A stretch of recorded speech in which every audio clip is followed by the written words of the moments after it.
Welcome to the first volume of Intruders horror stories for sleep with black screen and rain. Hope you enjoy this first episode and don't get paranoid. Also, I asked you to subscribe before falling asleep. The house was quiet when Daniel first noticed the signs. Small things at first, almost imperceptible. A chair shifted a few inches to the left. A glass he was certain he'd put in the sink reappeared on the counter. He told himself it was nothing. Living alone had a way of playing tricks on your mind. The house was old, the kind of old where the floorboards groaned for no reason, and the wind found its way through unseen cracks, making the windows rattle in their frames. At night, the creaks and whispers became a symphony of unsettling noises, but Daniel always slept with a fan on to drown them out. Until the night the fan didn't work. It started with a power outage. A summer storm had rolled in, lightning flashing bright enough to illuminate the entire street for brief, disorienting moments. The fan sputtered to a stop, and the house sank into an oppressive silence. Daniel lay in bed, staring at the ceiling, listening. The storm quieted around 2 a.m., but he couldn't shake the feeling that the quiet had weight to it, like the house was holding its breath. Then came the sound. A single, deliberate footstep in the hallway. Daniel froze. His pulse thundered in his ears as he strained to hear over the storm's lingering drizzle. Another step, louder this time, closer.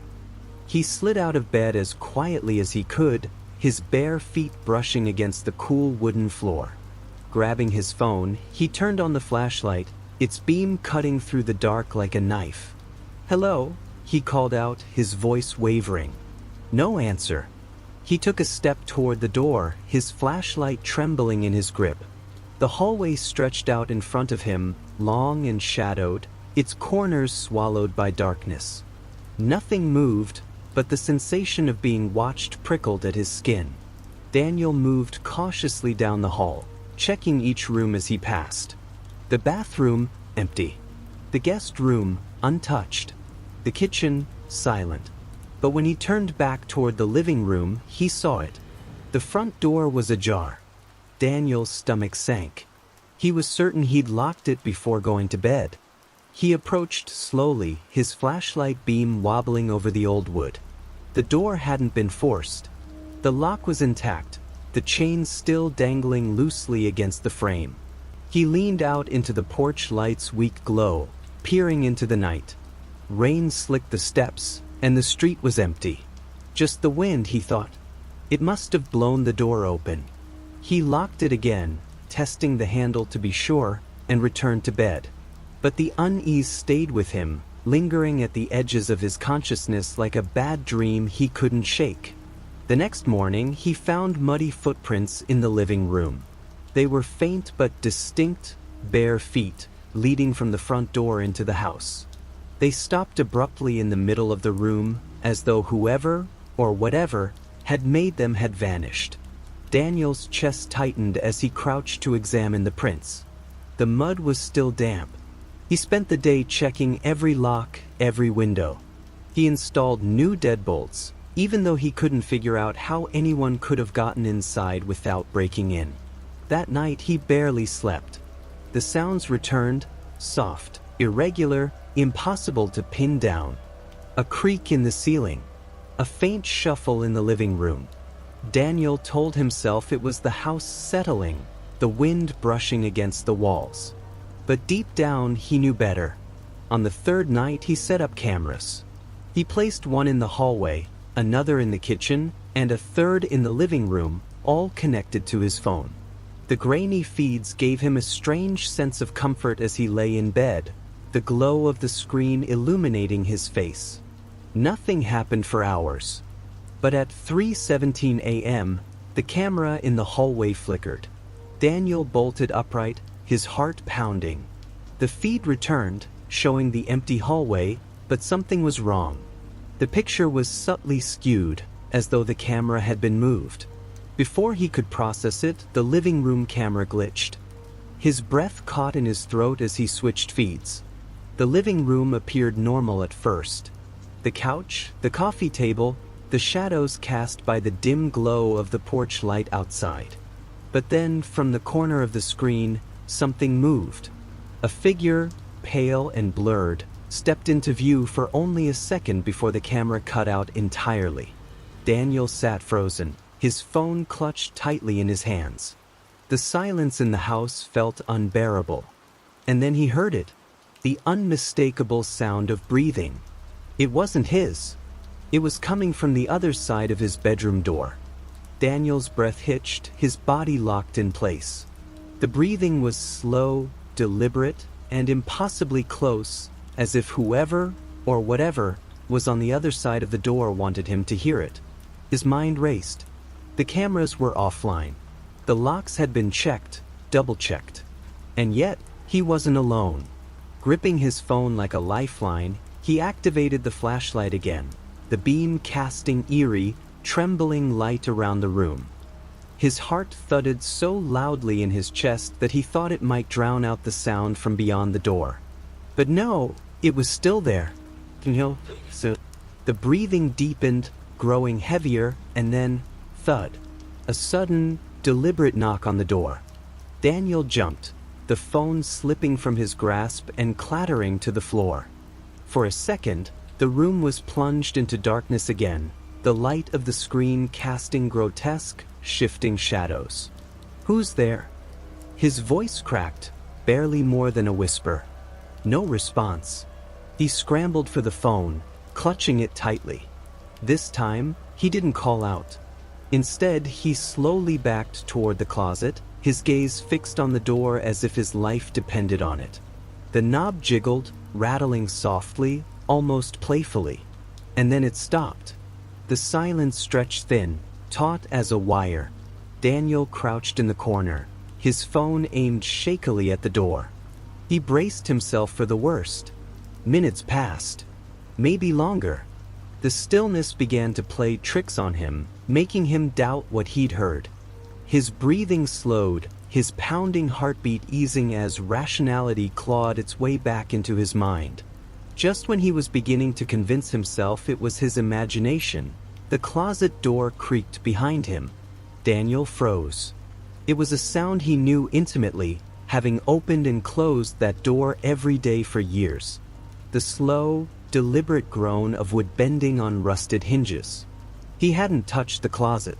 Terror prickled his skin as he realized the breathing had started again, this time behind him. Daniel spun, his flashlight beam slicing through the dark. The closet door stood open just a crack, revealing only shadow inside.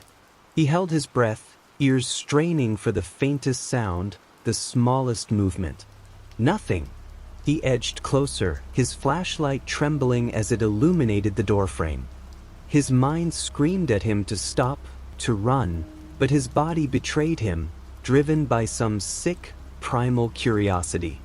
With one hand, he reached out and yanked the door open. The closet was empty. For a moment, relief flooded him. He almost laughed, but then his flashlight caught something on the inside of the door. Scratches. Dozens of them etched deep into the wood, as if made by nails or claws. At first, they seemed random, but as his light traced them, he realized they formed words. "Let me in." Daniel stumbled back, his chest heaving. He turned, desperate to get out of the room, but his flashlight flickered, dimmed, and then went out completely. The darkness was immediate, oppressive. He fumbled with the phone, tapping at the screen, but it was unresponsive, the battery dead. And then the breathing returned. It was all around him now, impossibly loud, filling the room like a suffocating presence. And a voice, a rasping, guttural whisper, spoke just inches from his ear. "You shouldn't have opened the door." The air behind him shifted, heavy and cold. Something brushed against the back of his neck, feather-light but unmistakably real. Daniel bolted, slamming into the bedroom door with all his strength. The knob twisted under his hands, and the door flew open. He stumbled into the hallway, his bare feet sliding on the wooden floor. He didn't look back, didn't dare. The hallway stretched before him, endless and dark, but he ran, adrenaline propelling him forward. The sound of footsteps echoed behind him, slow, deliberate, unhurried. As he reached the stairs, the power flickered back on. Harsh, blinding light flooded the house, and the oppressive darkness vanished. He stopped, his chest heaving, glancing over his shoulder. The hallway was empty. Nothing moved, but he could still hear it, the faint sound of breathing, coming from everywhere and nowhere all at once. Daniel's hands gripped the banister as he descended the stairs, his pulse pounding in his ears. The bright light of the downstairs hallway did little to calm his panic. Every shadow seemed deeper, every creak of the house amplified, an eerie symphony of dread. He reached the living room and fumbled for his car keys on the side table. His plan was simple: get to the car, drive until the gas ran out, and never look back. But as his trembling fingers searched, a realization stopped him cold. The keys weren't there. His mind raced. He always left them in the same spot, habit, routine, but now the small metal ring was gone. He crouched, searching frantically, overturning papers and pushing aside the lamp. From the kitchen came the faint sound of glass shattering. Daniel froze, his breath catching in his throat. The sound was sharp, deliberate, cutting through the oppressive silence. He turned slowly toward the darkened doorway that led to the kitchen. "Hello." His voice barely carried, cracking as he spoke. The response was a single, deliberate footstep. Daniel's chest tightened. He grabbed the lamp from the table, the closest thing he could find to a weapon, and crept toward the kitchen. His footsteps were careful, slow, his bare feet silent on the cold floor. The air grew heavier as he approached, the doorway looming like a portal to something darker than he could comprehend. He peeked around the corner, his heart thundering. The kitchen was empty. A broken glass lay on the tiled floor, shards scattered like the remnants of his sanity. The refrigerator door was ajar, its dim light spilling out onto the counter. The air was still, heavy with an unnatural quiet. Then, faintly, he heard it again. The breathing. This time it came from upstairs. Daniel's stomach twisted. He glanced toward the stairs, their shadowed outline a gaping maw leading back to the source of his terror. The idea of going back up there, to the suffocating darkness of the hallway, made his skin crawl. But the sound came again, louder now, an audible wheeze, wet and labored, as though the air itself resisted being drawn in. It seemed impossible, yet undeniable. The breathing was closer. Clutching the lamp like a lifeline, Daniel inched toward the base of the stairs, his gaze fixed upward. The light from the hallway above had flickered again, dimming until only faint, sporadic flashes remained. Shadows danced along the walls, moving in time with the uneven hum of the light bulb. The top of the stairs stretched into darkness. And then, as he stared, something moved. At first, it was subtle, just a shifting of shadows, a trick of the dim light. But as he strained his eyes, he saw it. A figure standing at the top of the stairs. It wasn't fully formed, more silhouette than solid, its edges rippling like smoke. The head tilted unnaturally to the side, and though Daniel couldn't see its eyes, he felt its gaze pierce through him. "Who are you?" he whispered, his voice shaking. The figure didn't respond. It didn't move either. It simply stood there watching. Then the light flickered again, and it was gone. Daniel stumbled back, his pulse racing. He turned toward the front door, abandoning his search for the keys. He'd run if he had to, barefoot and without a plan. He just needed to get out of the house. The doorknob felt icy cold in his hand as he twisted it, but it wouldn't budge. He yanked harder, desperation clawing at his chest. The lock clicked, but the door remained sealed, as if something was holding it shut from the other side. Behind him, the floor creaked. Daniel spun, the lamp trembling in his grip. The room was empty, but the sound of breathing filled the space again, louder now, as if it was circling him. So it wasn't just one source anymore. The sound multiplied, coming from every corner of the room, a chorus of shallow, rasping breaths.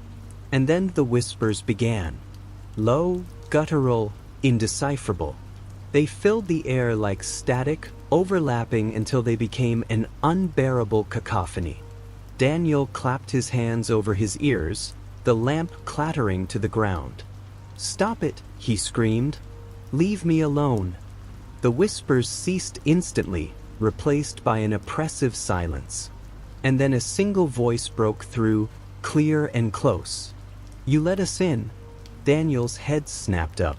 The figure was there again, standing in the middle of the living room, its form more solid now. The face was still indistinct, but its hands stretched unnaturally long, fingers curling like claws. It took a step toward him. Daniel scrambled back, his foot catching on the fallen lamp. He hit the floor hard, pain jolting through his shoulder. The figure loomed over him now, the air growing colder with every passing second.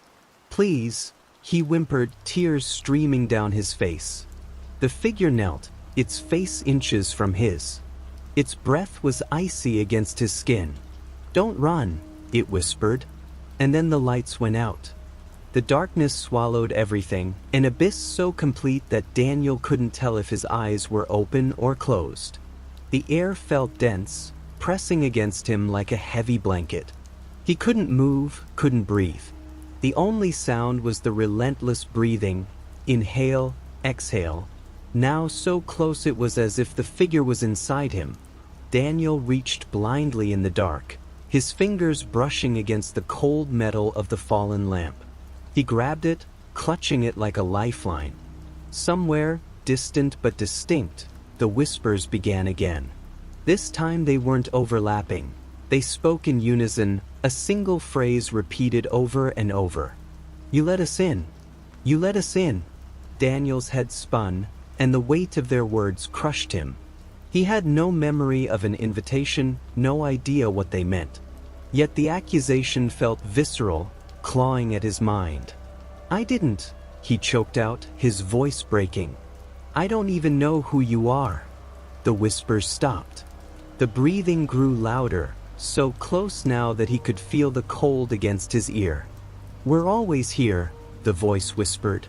The lights flickered back on, dim and weak, casting long, unnatural shadows across the room. Daniel's eyes darted around.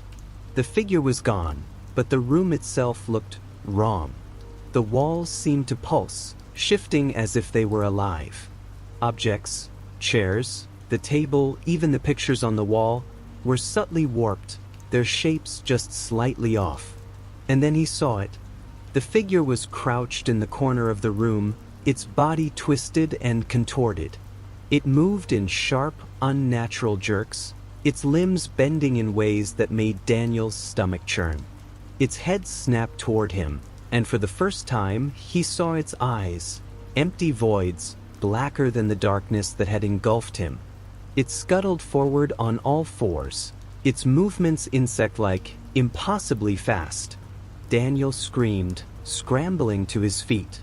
He bolted toward the stairs, his only thought to get away, to put distance between himself and whatever this thing was. He took the steps 2 at a time, the pounding of his feet echoing like gunshots. The hallway stretched before him, longer than he remembered, the doors lining it now crooked and warped. He threw himself into his bedroom, slamming the door behind him and locking it. His chest heaved as he backed away, his eyes fixed on the door. His mind raced for a plan, but there was no logic, no sense to cling to. He was trapped in his own home, and the walls themselves seemed complicit in his terror. The whispers returned, seeping through the cracks of the door like smoke. "You can't hide," they hissed. The door rattled violently, as if struck by something heavy. Daniel stumbled backward, his legs hitting the edge of his bed. He fell onto it, gripping the headboard as the pounding grew louder. And then, just as suddenly, it stopped. Silence. Daniel held his breath, his entire body trembling. Minutes passed, at least he thought they did. Time felt meaningless now. The silence stretched, growing thicker with every passing second. And then, slowly, the doorknob began to turn. "No," Daniel whispered, shaking his head. "No, no, no." The lock clicked. The door creaked open, inch by excruciating inch, revealing nothing but darkness beyond. And then, from the void, the figure emerged. It was fully formed now, its features horrifyingly clear. Its skin was pale and stretched tight over sharp bones, its mouth an unnatural slash filled with jagged teeth. It moved with a deliberate slowness, savoring every step as it approached. Daniel scrambled backward on the bed, pressing himself against the headboard. His hand brushed something on the nightstand. His phone. He grabbed it, the screen lighting up in the dim room. His fingers fumbled as he dialed 911, his eyes never leaving the figure. The line connected. 911, what's your emergency? A calm voice said. There's someone in my house. Daniel cried, his voice high-pitched and frantic. Where are you located? He rattled off his address, his words tumbling over each other. Stay on the line, the operator said. Officers are on their way. The figure stopped, tilting its head as if listening. Then, with a grotesque smile, it whispered, "They won't find you." The room plunged into darkness again. The phone slipped from Daniel's hand as a cold, clammy grip closed around his ankle. He screamed, kicking out wildly, but the grip was unyielding, pulling him off the bed. He hit the floor hard, his head bouncing against the wood. His vision blurred, the world spinning as the whispers grew louder, a cacophony of voices laughing, taunting. You let us in. And then there was nothing. Just darkness. Daniel's consciousness came back slowly, like crawling out of a deep pit. His body felt heavy, pinned to the cold floor. He blinked against the low, throbbing light filtering into the room, an odd, pulsing glow that cast soft shadows, making the walls seem alive, breathing in slow synchronization. It was no longer his bedroom. The furniture, the familiar layout, the safe messiness of his life, all gone. Instead, he was in an unfamiliar space, the geometry all wrong. The walls weren't straight, but subtly curved, the corners of the room bending into sharp, impossible angles that made his head hurt if he looked too long. He sat up, and his palms met smooth, wet stone. It smelled faintly metallic, with a coppery undertone that made his stomach turn. He could hear something faint and rhythmic in the background, dripping water or blood, he wasn't sure. Where am I? Daniel whispered hoarsely, his voice swallowed by the still air. His only answer was a soft sound, like bare feet padding across stone. He turned sharply, his neck screaming in protest, but saw nothing, just the faint light that seemed to ooze from the walls. Hello. The sound came again, this time closer. Slow, deliberate. He felt around the floor, searching for something to use as a weapon, but there was nothing, just the smooth, damp surface. His breathing quickened, and his mind latched onto the absurd. Had he died? Was this hell? Stop, he muttered, clutching his head. Get a grip, Daniel. Focus. Something shifted in the corner of his vision. Not a figure this time. No obvious humanoid shape, but a distortion like the air bending. He focused on it, trying to make sense of what he was seeing, but the harder he stared, the less sense it made. It was as if the thing was avoiding definition, twisting reality to stay incomprehensible. It moved closer. Panic surged, raw and primal. Daniel scrambled to his feet, his shoes slipping on the slick stone. He stumbled but stayed upright, backing away as the distortion loomed nearer. It didn't move like anything natural. Its approach was simultaneous and fragmented, as though it was coming from every direction at once. He bolted. The act felt absurd, like running in a dream. His footsteps echoed strangely, as though the space around him shifted with each stride. The walls stretched and shrank, and the pulsing light flickered erratically, disorienting him further. But he ran anyway, deeper into the impossible space, away from the thing. His chest burned, his breath coming in ragged gasps. He turned a corner, or at least what he thought was a corner, and came face to face with a doorway. It was the first structure he'd seen, a towering arch made of twisted metal and bone. Beyond it was darkness, but something instinctive told him it was his only way out. Daniel hesitated, glancing back over his shoulder. The distortion was there, still undefined but closer now. He couldn't look directly at it without feeling like his mind might unravel, but he felt its presence like an oppressive weight. Without thinking, he hurled himself through the doorway. The transition was instant, like being thrown into ice water. One moment he was in the warped, pulsing room. The next, he was standing in his living room. His knees buckled, and he dropped to the floor, gasping for air. The room was dark, illuminated only by the streetlight outside. The clock on the wall read 3:16 a.m. It was over. Just a dream, he whispered, though the words felt hollow. His body ached, his clothes damp with sweat, or was it that coppery moisture from the stone floor? As he sat there, trembling, his phone buzzed on the coffee table. The sudden noise made him jump, his nerves still raw. He reached for it hesitantly, as though it might bite him. The screen lit up with an unknown number. He stared at it, his thumb hovering over the answer button. Every rational part of him screamed to ignore it, to let it go to voicemail, but his finger pressed accept anyway. Static crackled through the line. "Hello," he said, his voice barely audible. More static. And then, "You let us in," a voice whispered, faint but unmistakable. The call ended. Daniel's phone slipped from his hand, clattering to the floor. Behind him, the breathing began again. Daniel froze, every muscle in his body locking as the sound of soft, measured breathing filled the room. It was close, far too close. His mind raced, desperately trying to rationalize it. His apartment was empty. He was alone. Slowly, with every nerve screaming against the decision, he turned his head. The faint glow from the streetlight framed a figure sitting on his couch.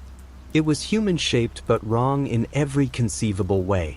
Its limbs were unnaturally long, folding in on themselves like broken branches. Its head tilted at an impossible angle, and where a face should have been, there was only a void, an empty expanse of smooth, featureless flesh.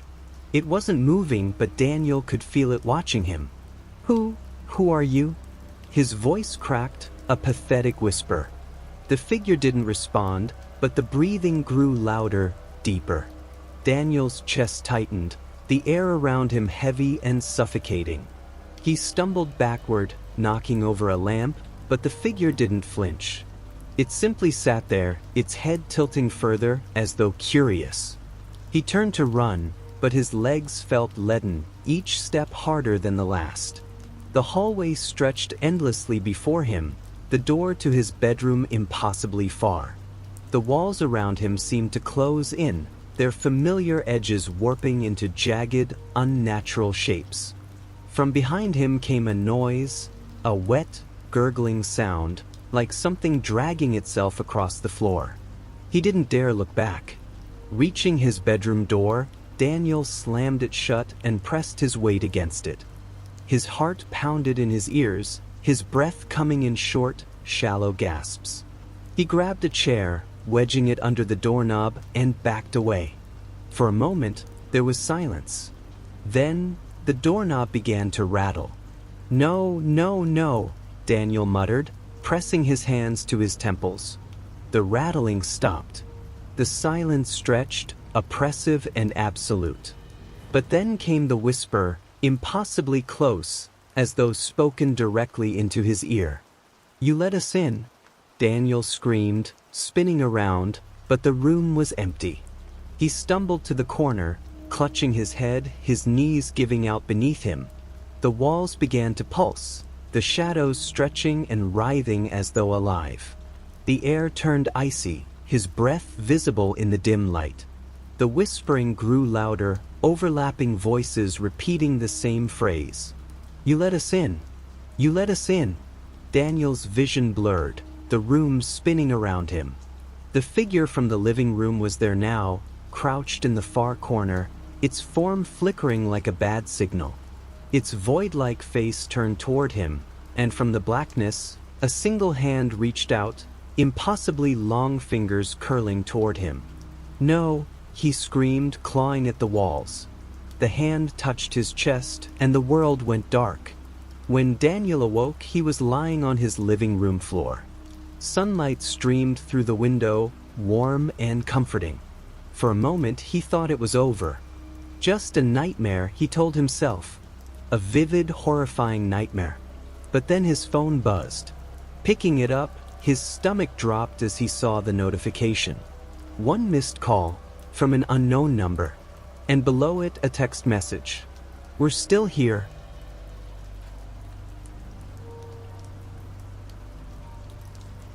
The house on Hawthorne Lane had always been an enigma. Locals spoke about it in hushed tones, about the strange events that had occurred there decades ago. Some said it was cursed, others claimed it was abandoned after a family tragedy. But to anyone who dared to walk by, the house stood like a silent sentinel, its windows like dark eyes watching the world pass by. It was a rainy evening when Eliza, tired from a long day at work, found herself walking down that same street. She had heard the stories, of course. Everyone had. The house had been empty for years, but it still held a strange allure. Tonight, something about it felt different, as if the air itself had thickened, charged with an unseen energy. Eliza paused by the wrought iron gate, her breath fogging up in the cold air. The house loomed behind a thicket of overgrown ivy, its once grand stone facade now crumbling with time. The windows, boarded up long ago, still seemed to whisper of things unseen. The light of the street lamp cast long shadows, stretching across the cracked pavement, making the place feel alive, almost as if it were waiting. She shook her head, dismissing the thought. "I must be tired," she muttered, turning to leave, but something in her chest tightened, an odd sensation pulling her toward the front door. Against her better judgment, she pushed open the rusty gate and stepped into the overgrown yard. The door was ajar. A creak echoed from within, as if the house itself had taken a breath. Eliza hesitated for only a moment before she crossed the threshold, the floorboards groaning beneath her weight. The air inside was musty, thick with dust and decay, but there was something else, something that chilled her to the bone. "Hello!" Her voice was small, swallowed by the vast emptiness of the house. The silence stretched on, but then came a sound. Faint footsteps above her, soft as whispers on the wind. The hair on the back of her neck stood up. The house had been empty for years, hadn't it? She moved toward the staircase, her every step tentative, her pulse quickening. The stairs creaked underfoot, and the darkness seemed to pull tighter around her. A thick shadow clung to the far wall, almost as if it were moving of its own accord. Eliza's flashlight flickered, casting erratic shadows that seemed to dance on their own. A door at the end of the hallway creaked open, and from within came the sound of something dragging across the floor. "Is anyone there?" Eliza called again, but her voice seemed swallowed by the house, as though it were eager to consume her words. The dragging sound stopped, followed by a low, guttural groan that echoed through the walls. Her heart hammered in her chest, but her curiosity pushed her forward. She found the door to the room wide open, the hinges rusted and barely hanging on. Inside was what appeared to be an old study, bookshelves lining the walls, their contents long since forgotten. The air was thick, stagnant.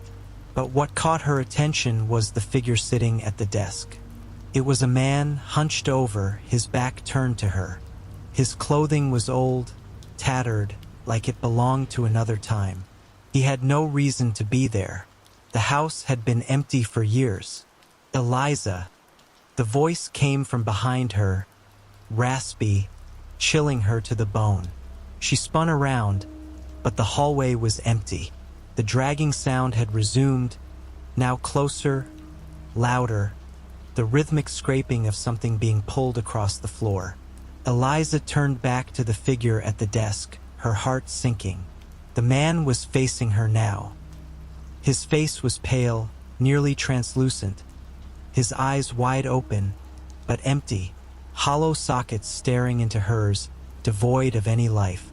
The air around her shifted. The door slammed shut behind her with a force that made the walls tremble.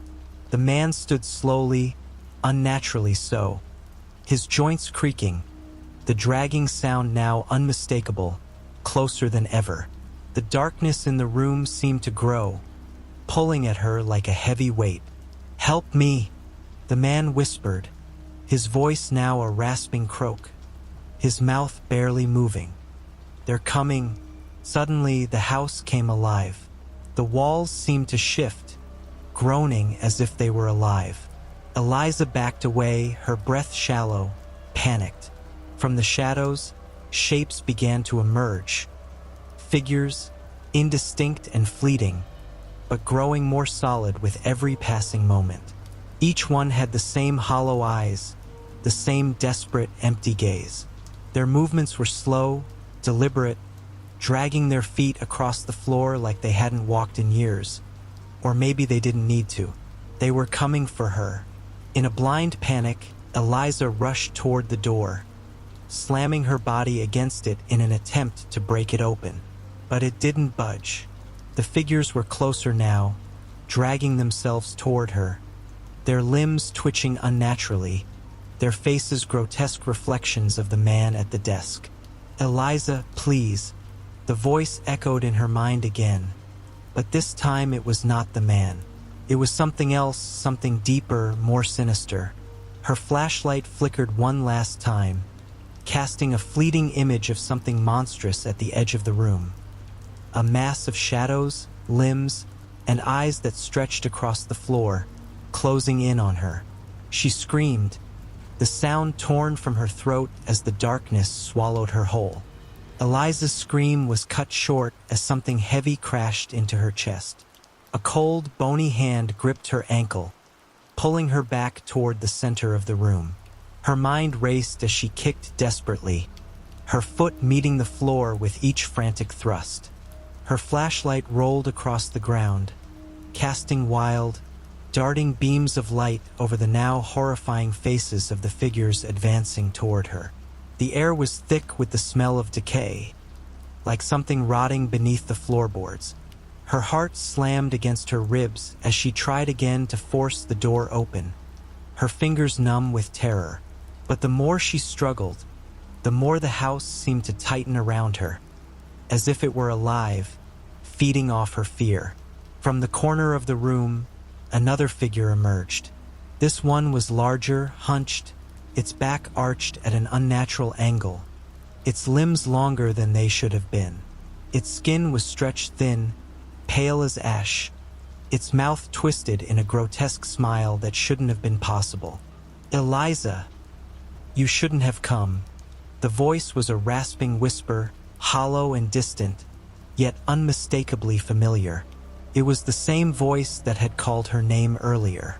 She turned, panic surging through her, and for a brief moment, the room seemed to sway. The figures surrounding her froze, their hollow eyes locked onto her with an unblinking stare. The larger figure raised its arms, and the shadows around it seemed to writhe, as though they had a mind of their own. The whispers grew louder, more frantic, echoing from every direction, overlapping and merging into a single, deafening chorus. "Run," they all hissed, their voices overlapping in a way that made her blood run cold. "Run, Eliza, before it's too late." But she couldn't move. Her legs felt as if they were cemented to the floor, her muscles screaming in protest. She could feel the cold air closing in, a presence so overwhelming it felt as though the walls themselves were pressing in on her. Then, she heard a soft sound, almost imperceptible beneath the growing cacophony of whispers. A dragging sound, slow and deliberate. From the shadows, a shape materialized, crawling toward her with a disturbing, unnatural slowness. Its limbs were twisted, bent at odd angles, as though they were never meant to move in that way. But it was the eyes that made her freeze, eyes that were wide and unblinking, pools of blackness that seemed to draw her in, like the deepest part of the ocean. "Don't fight it," it whispered. "You belong here now." The figure reached out, its fingers scraping across the floor, its nails long and sharp like claws. With one swift motion, it grabbed her by the wrist, its grip icy and unrelenting. Eliza felt the chill seep into her very bones as she tried to scream, but her voice was stolen by the oppressive silence that now surrounded her. Suddenly, the door behind her flew open with a deafening bang, and the house seemed to shudder in response. The figures, momentarily distracted, turned toward the sound, their heads snapping in unnatural angles. In the doorway stood a man, a tall, gaunt figure dressed in a dark suit, his face obscured by shadows. His presence was different from the others. He didn't seem to be like them. "Eliza, come with me now," he said in a calm but insistent voice, his tone cutting through the chaos like a knife. His eyes locked with hers, and she felt a strange pull toward him, as if he were the only thing anchoring her to reality. Without thinking, she bolted toward him, her legs finally responding, though they felt like lead. She tore herself free from the creature's grip, the claws scraping across her skin as she stumbled toward the door. The figures hissed, their movements jerky and erratic, but they didn't pursue. Instead, they watched her, their eyes following her every move, as if they were savoring the moment. As she crossed the threshold, the door slammed shut behind her with a finality that left her breathless. She leaned against the wall, panting, her heart racing. The man in the suit stood in front of her, his eyes unreadable. "Who are you?" Eliza gasped, still shaken by the horrors she had just witnessed. "Someone who knows what happens here," he said, his voice tinged with regret. "And someone who can stop it." Eliza's mind raced as she tried to make sense of what was happening. "Stop it? You mean those things? What are they?" "They are the house's inhabitants," the man replied, his face still obscured by the shadows. "Or what's left of them. The house has been feeding on the souls of those who enter. Once you've come in, you can't leave unless you understand the price." Eliza's pulse quickened. "Price? What price?" "The house demands more than just blood," he continued, his voice softer now, almost melancholic. "It demands your soul." The words hit her like a slap. She looked back at the house, its windows dark and empty, yet somehow still full of eyes that watched her every move. "I don't understand," she whispered. "Why me? Why now?" "Because you were meant to come here," the man said, stepping closer, his face now visible in the dim light. His eyes were a deep, almost unnatural shade of blue, but there was something comforting about them, something familiar. "The house knew you would come. It's been waiting for you." Before she could respond, a soft, chilling breeze swept past her. The air grew heavier, thick with the smell of decay and rot. She felt the presence of something else, something darker, pressing in from all sides. "You have to choose," the man said, his voice becoming urgent. "You can either face what's inside and escape, or you can leave and never look back." But Eliza knew that leaving wasn't an option. Not anymore. The house had already claimed a part of her. The question was, how much of her would it take before she was free? Eliza stood frozen in the doorway, her gaze fixed on the man before her. The air outside felt thick, pressing in on her as if the house itself were trying to reach through the walls, dragging her back into its clutches. The man in the suit had spoken of a choice, but what could she choose when both paths seemed equally impossible? Escape, she muttered, almost to herself. There's no escape. That thing. Her voice trailed off as the shadowy figures from within the house seemed to crawl just beneath her skin, lingering in the periphery of her mind. That house. It has something in it, something I can't fight. The man's face softened, his lips tightening as though he regretted speaking the truth aloud. You're right. The house doesn't give up its hold easily. But you must understand, Eliza. His tone grew somber. It feeds on the fear, the regret, the pain of everyone who enters. The longer you stay, the more it owns you. Then why didn't you leave? Eliza asked, her voice hoarse from the panic still swirling in her chest. If you know what it does, why are you still here? He hesitated, the faintest flicker of pain crossing his face. I made my choice a long time ago. I thought I could change things. But the house, it changes you, slowly, in ways you can't see until it's too late. Eliza's heart pounded, and she instinctively took a step back from him. She could feel it now, the tension in the air, as if the house was listening, waiting for her next move. The house had already claimed a part of her. She knew that much. She could feel the pull of it like a whisper in her ear, the draw of its darkness gnawing at her mind. Why did it bring me here? She asked, though part of her feared the answer. What do I have to do with all this? The man's gaze dropped to the ground, his lips parting as though he were searching for the right words. You're connected to the house, he said quietly, his voice almost lost in the wind that began to pick up, rustling the leaves in the overgrown yard. The house doesn't just trap anyone. Chooses. It saw something in you, Eliza. Something it can use. But you can't let it. If you do, it will swallow you whole piece by piece. The wind howled, and a sudden burst of cold air sent a shiver through Eliza's body. The hairs on her neck stood at attention, and she glanced back toward the house, feeling as though it were alive. It was breathing, like a living, sentient thing, waiting for her next decision. Before she could ask another question, the sound of footsteps interrupted her thoughts. It was slow at first, like something dragging across the floor, but then it sped up, louder, closer. Eliza turned just in time to see one of the figures from inside the house emerge into the yard. It was crawling on all fours, its limbs bent at impossible angles. The same hollow, empty gaze turned toward her, its jaw snapping open and closed as if it were trying to speak, but no words came.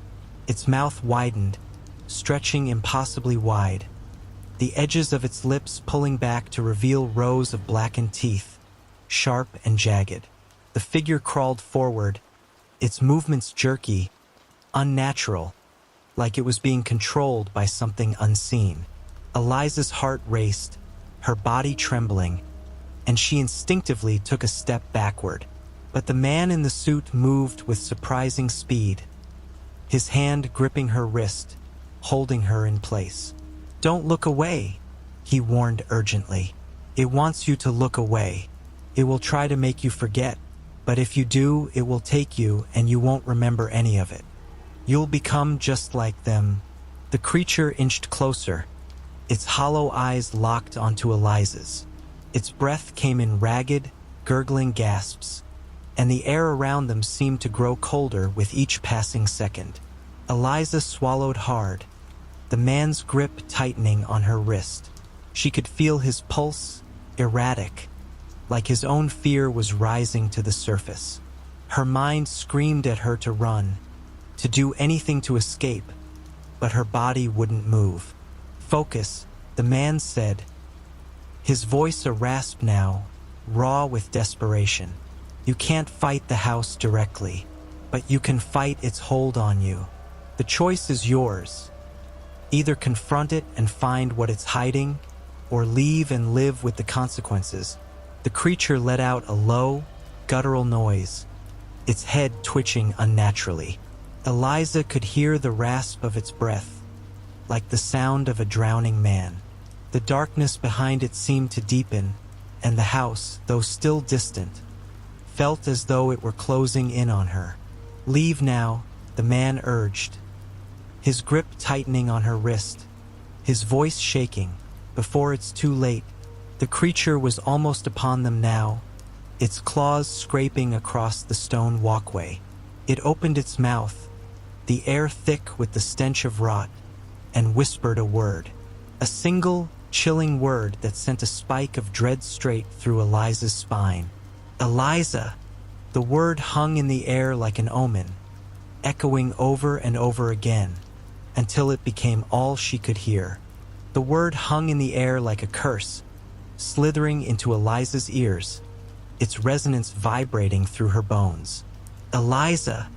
it whispered again, and this time, the voice seemed to shift, becoming more personal, more familiar. It was her name, but not like she'd ever heard it before. The tone was guttural, dark, laced with a bitterness that made her skin crawl. It was as though the house itself were calling to her, recognizing her, claiming her as its own.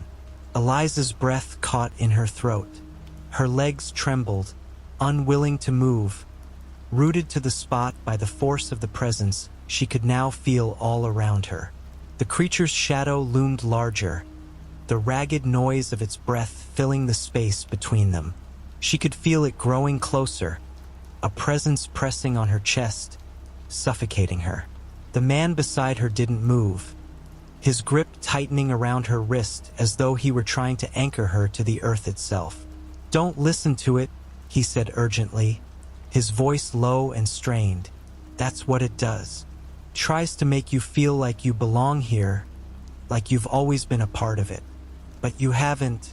The creature's gaping mouth snapped open again, a deep, primal growl vibrating from its throat as its black eyes locked onto hers. Eliza's chest constricted as the stench of rot flooded the air, thick and nauseating. It was so close now, the scraping of its claws against the ground like nails on a chalkboard. "Eliza!" The creature's voice broke through her thoughts again, but this time it was different. It wasn't just her name, it was her memories, her past, her failures. It spoke in a way that only she could understand, filling her mind with fragmented whispers of regret, moments from her life she thought she had forgotten. "You remember, don't you? Your mother's death, your father's rage, your brother's disappearance." The words were soft at first, almost tender, but they carried a weight, each one like a stone dropped into the pit of her stomach, each one digging deeper into the darkness she had tried so hard to bury. Her pulse quickened as the memories surged through her, the image of her mother's sickly pale face, her father's angry shouts, the coldness of her brother's absence. The house wasn't just trying to scare her. It was manipulating her, twisting her emotions, dragging her back to the worst parts of her past. "No," Eliza gasped, shaking her head, trying to block it out. But the creature's voice only grew louder, more insistent. "Let go of the past, Eliza. You've been here before, haven't you? The house knows you. It knows what you want to forget." The man in the suit stepped forward, breaking the creature's hold on her mind. "It's not real," he said, his voice cutting through the whispers. "The house uses your own guilt to control you. You can't let it feed on your memories. It will keep you here forever if you do." Eliza's eyes flickered from the creature to the man. The whispers began to fade, replaced by the pounding in her ears. The air was suffocating, thick with the weight of what was happening. But she knew now that she had a choice. She could either let the house claim her memories, claim her soul, or she could fight back. Focus on what's real, the man urged. Not what it's showing you. Eliza took a deep, shaky breath, forcing herself to clear her mind. The memories of her mother's death, her father's rage, they began to blur, losing their grip on her as she concentrated on the here and now. The cold, rotten smell, the scraping of claws on stone, the creature's breath, ragged and shallow. She felt a surge of defiance rise within her. "I'm not yours," she whispered through clenched teeth. "I'm not your prisoner."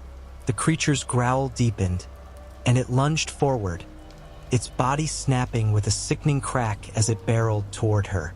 Its jaws opened wide, but Eliza didn't flinch. She took a step forward, her hand reaching toward the man's, the warmth of his skin grounding her. And then, for the first time, she saw it. A crack in the creature's facade. Its skin stretched too tight, its teeth jagged and blackened. It wasn't a monster, it was just a shell, a projection of the house's power. It had no real form, no substance beyond the fear it fed on. "Eliza," the creature hissed one last time, its voice trembling with the fear it tried to instill in her. "You belong to me." But Eliza was no longer listening. She took another step forward, breaking free from its hold. The house screamed in frustration, the walls seeming to pulse with rage. The floor beneath her feet cracked and groaned, and she felt the house's presence, its hunger, building to an unbearable crescendo. "No," she said, louder this time. "I will not stay." With all her strength, she shoved the man in the suit forward, urging him to move. The doorway was within reach, the night outside now seeming brighter, less oppressive than the suffocating darkness of the house. The creature let out a deafening screech as it tried to follow, but the man slammed the door shut before it could reach them. For a moment, the silence was overwhelming. Eliza leaned against the door, gasping for breath. The house loomed behind them, but now it felt distant, like it was fading into nothingness. She glanced at the man beside her, his face still a mask of quiet resolve.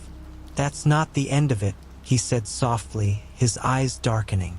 "The house never really lets go. You'll feel its pull for a long time, but you've made the first step." Eliza closed her eyes, the weight of her choices settling on her shoulders. She had escaped for now, but she knew the house would haunt her. Its whispers, its shadows would follow her. It was part of her now. And though she had won this battle, the war was far from over. Eliza could feel the weight of the house's rage vibrating through her bones as she stood at the edge of the porch, breathing heavily, her body trembling with the aftershock of the confrontation. The man beside her seemed to stand in quiet resignation, as though he knew what was coming. "You can't outrun it forever," he said, his voice laced with sorrow, his eyes scanning the house that still loomed in the distance. "It's not just the house.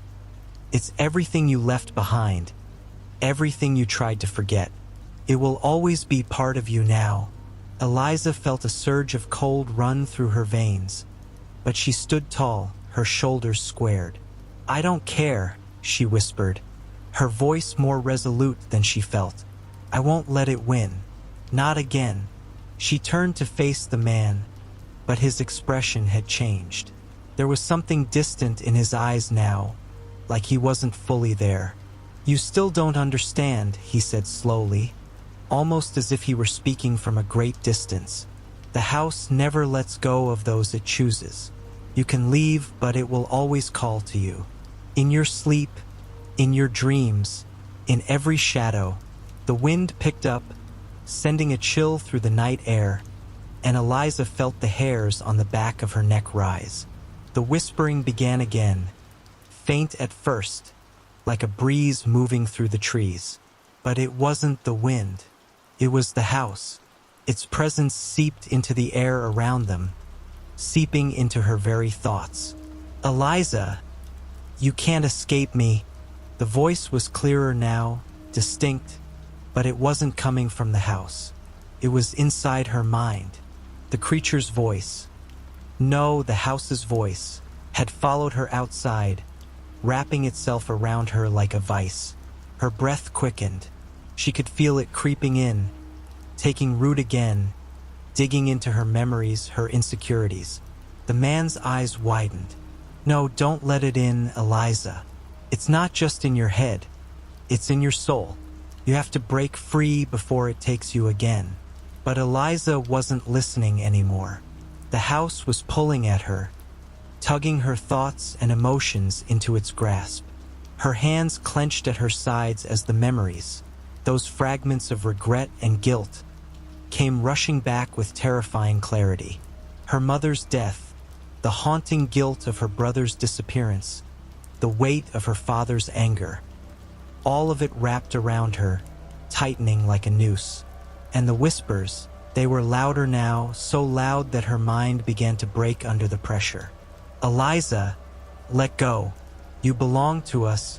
She turned slowly, and the house seemed to stretch, its silhouette becoming grotesque in the moonlight. It was no longer just a house.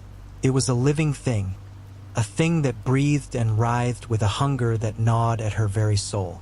She could feel it, its essence pulsing through the walls, through the very ground beneath her feet.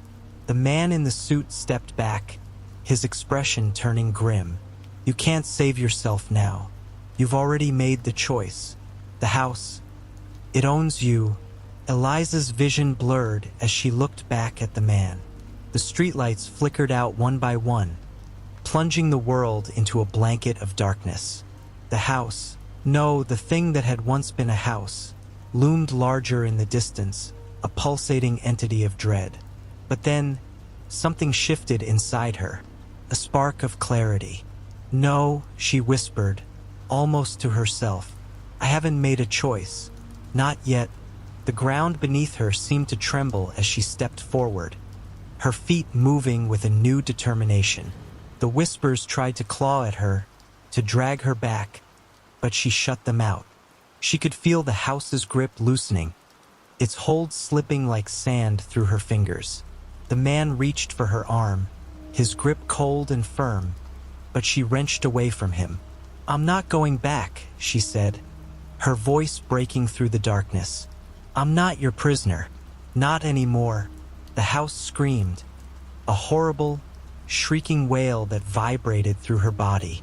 She could hear it now, the thing beneath the house, what it had always been. It wasn't just the house. It was a living, breathing force that fed on regret, on fear, on broken souls. And it was angry. Eliza didn't look back as she stepped away from the man and into the darkness of the night. The wind howled, the house's whispers fading into the distance. She wasn't running. She wasn't escaping. She was leaving it all behind. For the first time, she wasn't afraid of what lay ahead. The house may have claimed pieces of her, but it would never claim her soul. The air was heavy with the scent of wet earth, but the darkness didn't feel as suffocating now. Eliza felt the pull of the house weaken with every step she took away from it, the weight on her chest lifting. And as she disappeared into the night, the house behind her fell silent. For the first time in years, Eliza was free.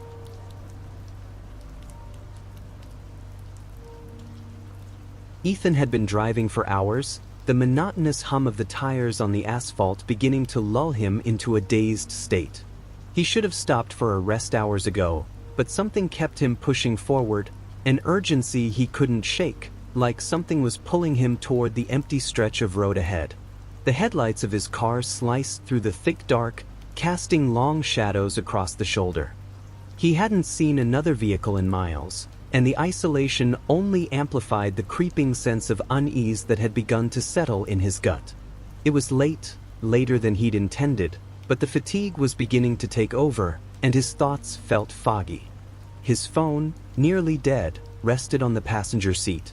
The silence of the car, the only sound being the low hum of the engine, began to press down on him, making the atmosphere feel heavier, suffocating even.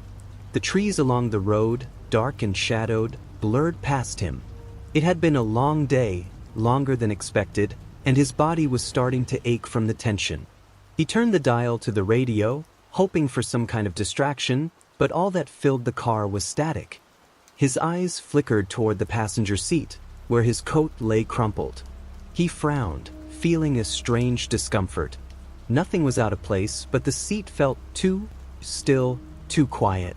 He glanced at the rearview mirror, the interior of the car bathed in dim, ghostly light, and for a moment, it almost seemed like someone was sitting behind him. But when he blinked and looked again, the back seat was empty. He shook his head, trying to shake off the strange thought. Maybe he was just tired. Still, his hands gripped the steering wheel a little tighter, and his eyes kept drifting back to the empty passenger seat. He told himself it was nothing, just his mind playing tricks. He was alone, of course. He was always alone when he drove through these stretches of road at night. But something about the stillness, the lack of any sound outside of the car, made it feel off. A rustling sound came from the seat beside him. Ethan's pulse quickened. He stiffened, eyes darting quickly to the side. His heart skipped a beat as his gaze swept over the empty space. His jacket. Just his jacket. But the sensation that something was different lingered in the air. His breath hitched slightly as he refocused on the road ahead, trying to tell himself it was nothing. It was just the car shifting, or maybe the wind playing tricks on him. He reached for the steering wheel again, tightening his grip. Then a faint noise. It was subtle, barely noticeable at first, almost like the sound of fabric brushing against fabric, a soft rustle coming from the passenger side. Ethan's heart skipped.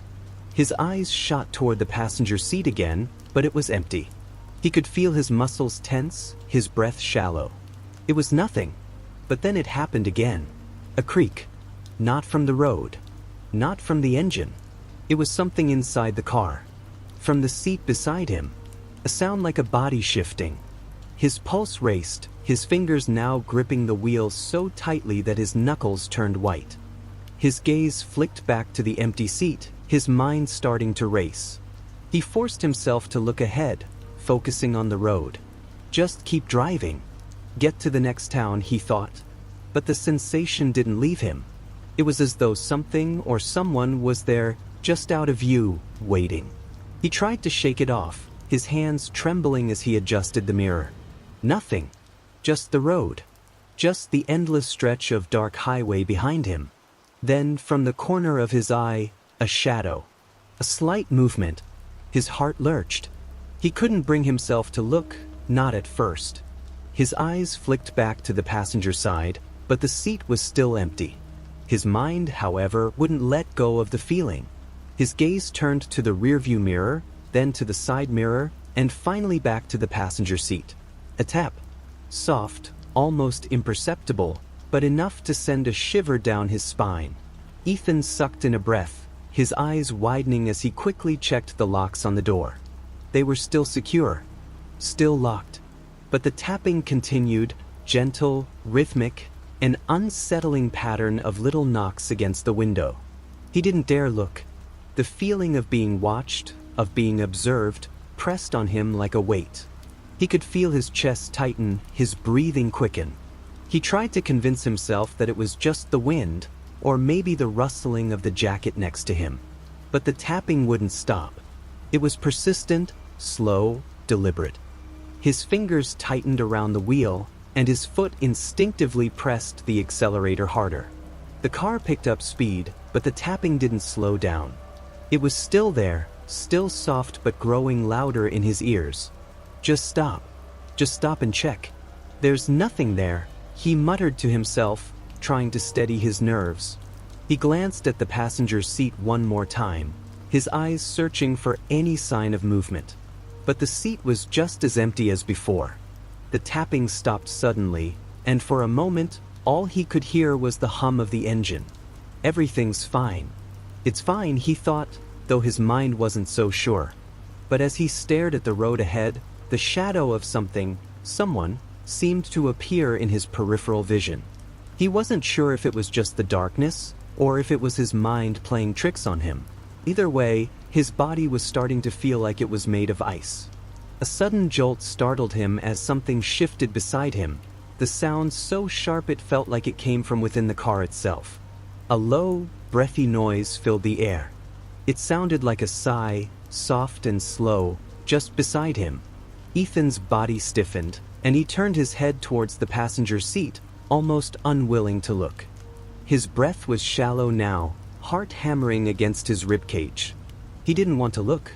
He didn't want to confirm what he was already beginning to fear. And then, a whisper, so faint he thought he imagined it. "You know I'm here." His stomach dropped. He glanced to his right, unable to stop himself this time. There, in the dim light from the dashboard, he saw something shift. A shape, an outline. The seatbelt moved, and the seat seemed to sag, as if someone were pressing into it. Ethan's breath caught in his throat. His hands were frozen on the wheel. The car swerved slightly as his eyes flicked back to the road. It was then that he saw something in the corner of the rearview mirror. The faintest flicker, like a shadow passing across the seat behind him. Stop. It was almost too quiet to hear, but it was unmistakable. He could feel the sweat collecting at the back of his neck now. He didn't dare look again. His hands were slick on the wheel, but still, he couldn't take his eyes off the road. His mind screamed at him to stop, to pull over, to get out of the car and run. But what if it was too late? Ethan's grip on the wheel tightened as his eyes remained fixed on the road, though his mind was spiraling.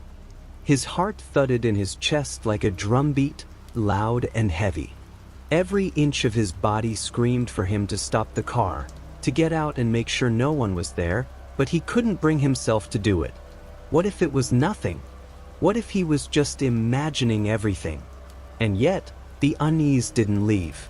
It hovered like a dark cloud, suffocating him. His breath came faster now, shallow, as the road stretched on endlessly before him. The quiet tapping had returned, though this time, it was more insistent, louder, like the sound of fingertips drumming against the glass. It came from his side, the passenger window, so close to him that it felt as if it were right next to his ear. The noise seemed to echo in the confined space of the car, amplifying his anxiety. His eyes flicked toward the window. He couldn't help it. Something inside him urged him to look, even though every instinct told him not to. The tapping continued, deliberate, rhythmic, until it stopped suddenly. And then, nothing. Silence. For a split second, the car seemed to breathe, the tension hanging thick in the air. Ethan's mind raced. It's all in your head. Just get to the next town, get to the lights. There's nothing here.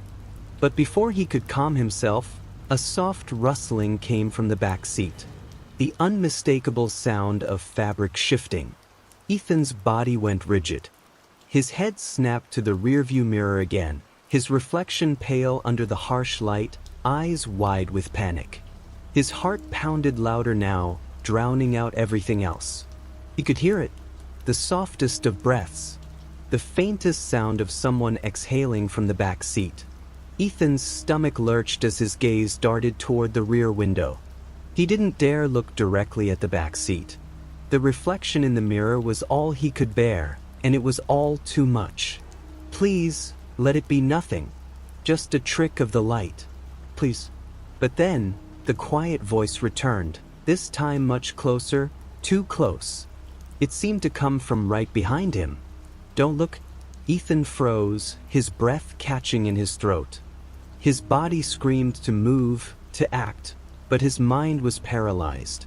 He couldn't tell where the voice came from, but he could feel it in his bones, the coldness of it creeping under his skin. His palms were slick with sweat now, the steering wheel almost slipping from his grasp. His hands shook as he tried to force himself to focus on the road, but the tapping, the breathing, the voice, all of it was becoming too much. His thoughts were unraveling, the paranoia creeping in like a poison. It was then that his headlights swept across something ahead of him, something moving in the distance just off the side of the road. His pulse shot up as he instinctively swerved the wheel, narrowly avoiding the figure. The car veered, tires screeching, and for a split second he thought the car might flip. His heart raced as he struggled to regain control, his breath coming in sharp, erratic gasps. When the car finally straightened, he slammed his foot down on the brake, bringing it to a halt. His chest heaved as he frantically glanced around. There was no one outside. Nothing. The road was empty, silent. But the weight in the air, the feeling of eyes on him, didn't go away. His hands still gripped the wheel, and he could feel the sweat trickling down his back. He slowly exhaled, his pulse still hammering in his ears. He glanced at the passenger seat again, just to confirm that it was empty, that nothing was there. But the coat, his jacket, the one he'd tossed in the seat earlier, was now resting in a different position, slightly askew. A chill crawled up his spine as he realized that, even though no one had gotten in, the seat seemed to sag more than it had before. Like someone had just leaned into it. A sudden knock, sharp and quick, came from the rear window. Ethan's heart skipped a beat. He didn't even need to look to know that the sound had come from inside the car, from behind him. The breath caught in his throat as he finally turned his head, staring into the rearview mirror. There was nothing there, nothing visible in the mirror. The back seat was still empty, the shadowed space as desolate as it had been when he first checked. But that feeling was there again, pressing on him. The thick weight of it. Suddenly, the car door handle beside him jiggled. It wasn't a gentle pull, but a desperate, frantic yank, as though something, or someone, on the other side was trying to get in. The handle rattled violently, and Ethan's breath caught in his throat. His hands shook uncontrollably, his mind splintering into panic. He didn't know what to do. He didn't know where the sound was coming from. All he could hear was the rattling and his own labored breathing as the world around him narrowed into that single, harrowing moment. The jiggling stopped, and for a split second, everything was quiet again. Almost too quiet. The only sound left was the hum of the engine, running steady and loud in his ears. Then, a voice, a soft whisper, came from just behind him, too close. "I'm already here, Ethan." His body froze. It felt like his heart had stopped. He couldn't move. He couldn't breathe. And then, the unmistakable sound of a slow, deliberate exhale brushed his ear. Whoever it was, they were in the car. Ethan's eyes went wide, his pulse thundering in his ears. His mind scrambled, struggling to process the impossible situation he was in. That voice, his voice, or at least something mimicking it, felt like it was right behind him, hot breath seeping into his ear like a slow, suffocating fog. The air in the car seemed to thicken. The scent of sweat, his own panic, mingled with something metallic, like blood. His hands trembled uncontrollably on the steering wheel, and his vision blurred. The world around him shrank to just the inside of the car. Nothing beyond the windows mattered. The road, the trees, the distant lights of the town, it was all secondary to what was happening here now. That voice again, a whisper that barely stirred the air, sent shivers down his spine. "Don't move."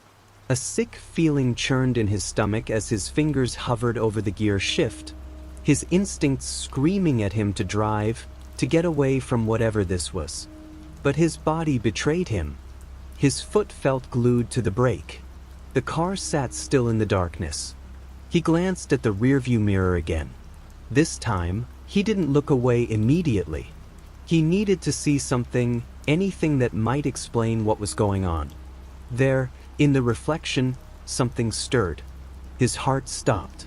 At first, he thought it was a trick of the light, just the reflection of his own eyes looking back at him in fear. But then the shadow shifted again, something moving, something darker than the rest of the car. It wasn't in the seat, it wasn't against the glass, it was behind him. The presence had moved, and it was closer. Every muscle in Ethan's body screamed for him to act, but his limbs felt leaden, like he was paralyzed. He swallowed hard, his throat dry, his mouth open as if he were about to scream, but no sound came out. Another slow exhale from behind him, so close that the hairs on his neck stood up. The voice, this time, no longer a whisper, breathed directly into his ear, low and gravelly, "We can keep doing this all night.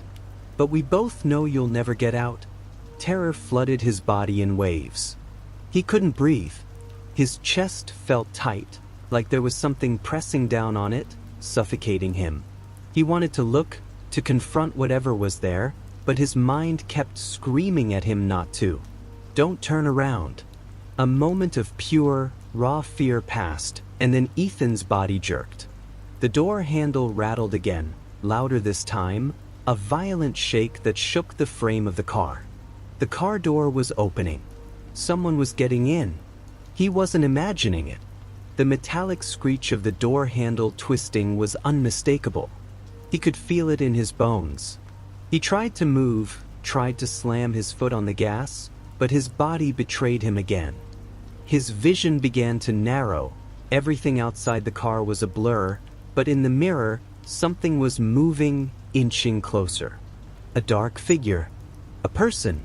Ethan snapped his gaze back to the window beside him, pressing his body hard against the seat. His breath came in shallow gasps. No, no, no. He was trapped. A low, guttural laugh echoed from behind him, sending chills through his spine. "You should have never gotten in, Ethan." The words were slow, mocking, each one dripping with malice. And then, the unmistakable sound of a heavy, deliberate footstep on the floor of the car. Ethan's heart pounded in his chest, his hands sweating and slipping from the steering wheel. He wasn't alone. The figure was in the car with him, and he still hadn't seen them. He couldn't. It felt like the very air inside the vehicle was being sucked away, as if someone was pulling every bit of energy from him, from his body, leaving him gasping, helpless. What do I do? His mind raced as he glanced at the glove compartment, at the window controls, at anything he could use to escape. There was no way out. There was no escape. "Don't worry," the voice continued, smooth and cruel. "I'll make sure you don't have to face this alone." Suddenly, Ethan's heart lurched, and his stomach twisted violently. The voice, that voice, it wasn't just a whisper anymore. It was all around him, inside his head, twisting his thoughts. The words didn't even make sense. He felt like his thoughts were being drowned out by the pressure of it all. He glanced at the rearview mirror one last time. This time, he wasn't prepared for what he saw. There, in the reflection just behind him, was a face. It wasn't anything recognizable, not fully, but it was a face, pale, with wide, almost too wide eyes, a thin mouth stretched into a grotesque smile. It seemed to watch him, its gaze unwavering, studying him like an insect under a magnifying glass. The face smiled. And then, before Ethan could even process what was happening, the car jerked forward, as if someone had slammed their foot on the gas pedal. He screamed, his body slamming against the seat as the car lurched into motion, careening down the road at breakneck speed. The engine roared to life, its sound deafening in the confined space. The wheels screeched as they tore across the asphalt, but there was no control. Ethan's hands gripped the steering wheel in a desperate attempt to regain control, but it was useless. He could barely keep his eyes open against the dizzying speed. And all the while, that presence remained, close enough that Ethan could feel the chill of its breath on his neck. Ethan's eyes darted from the windshield to the rearview mirror, desperately trying to catch any glimpse of what was behind him. The road stretched endlessly before him, but it was like he was trapped in a loop, the world outside a blur of lights and shadow.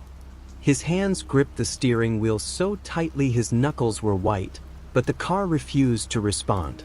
It felt like something was controlling it now, pulling it further down this nightmarish path. The laughter came again, louder now, filling the space inside the car. It was low and cruel, reverberating like it was coming from all directions at once. Every fiber of his being screamed at him to stop the car, to put the brakes on and run. But he couldn't. His body wouldn't obey. As the laughter subsided, the voice returned, almost calm now, as if the person behind him had all the time in the world. "You're not going anywhere, Ethan," it said, each word dripping with venom. His head snapped forward again, his mind racing, trying to think, trying to find any way out. The road was empty, the surrounding woods dark and oppressive, as if they were swallowing the light from the car's headlights. There was nowhere to stop, no place to escape. He was alone in the vast expanse, just him and whatever was hiding in the back seat. It's not real. It can't be real. His thoughts fractured under the pressure.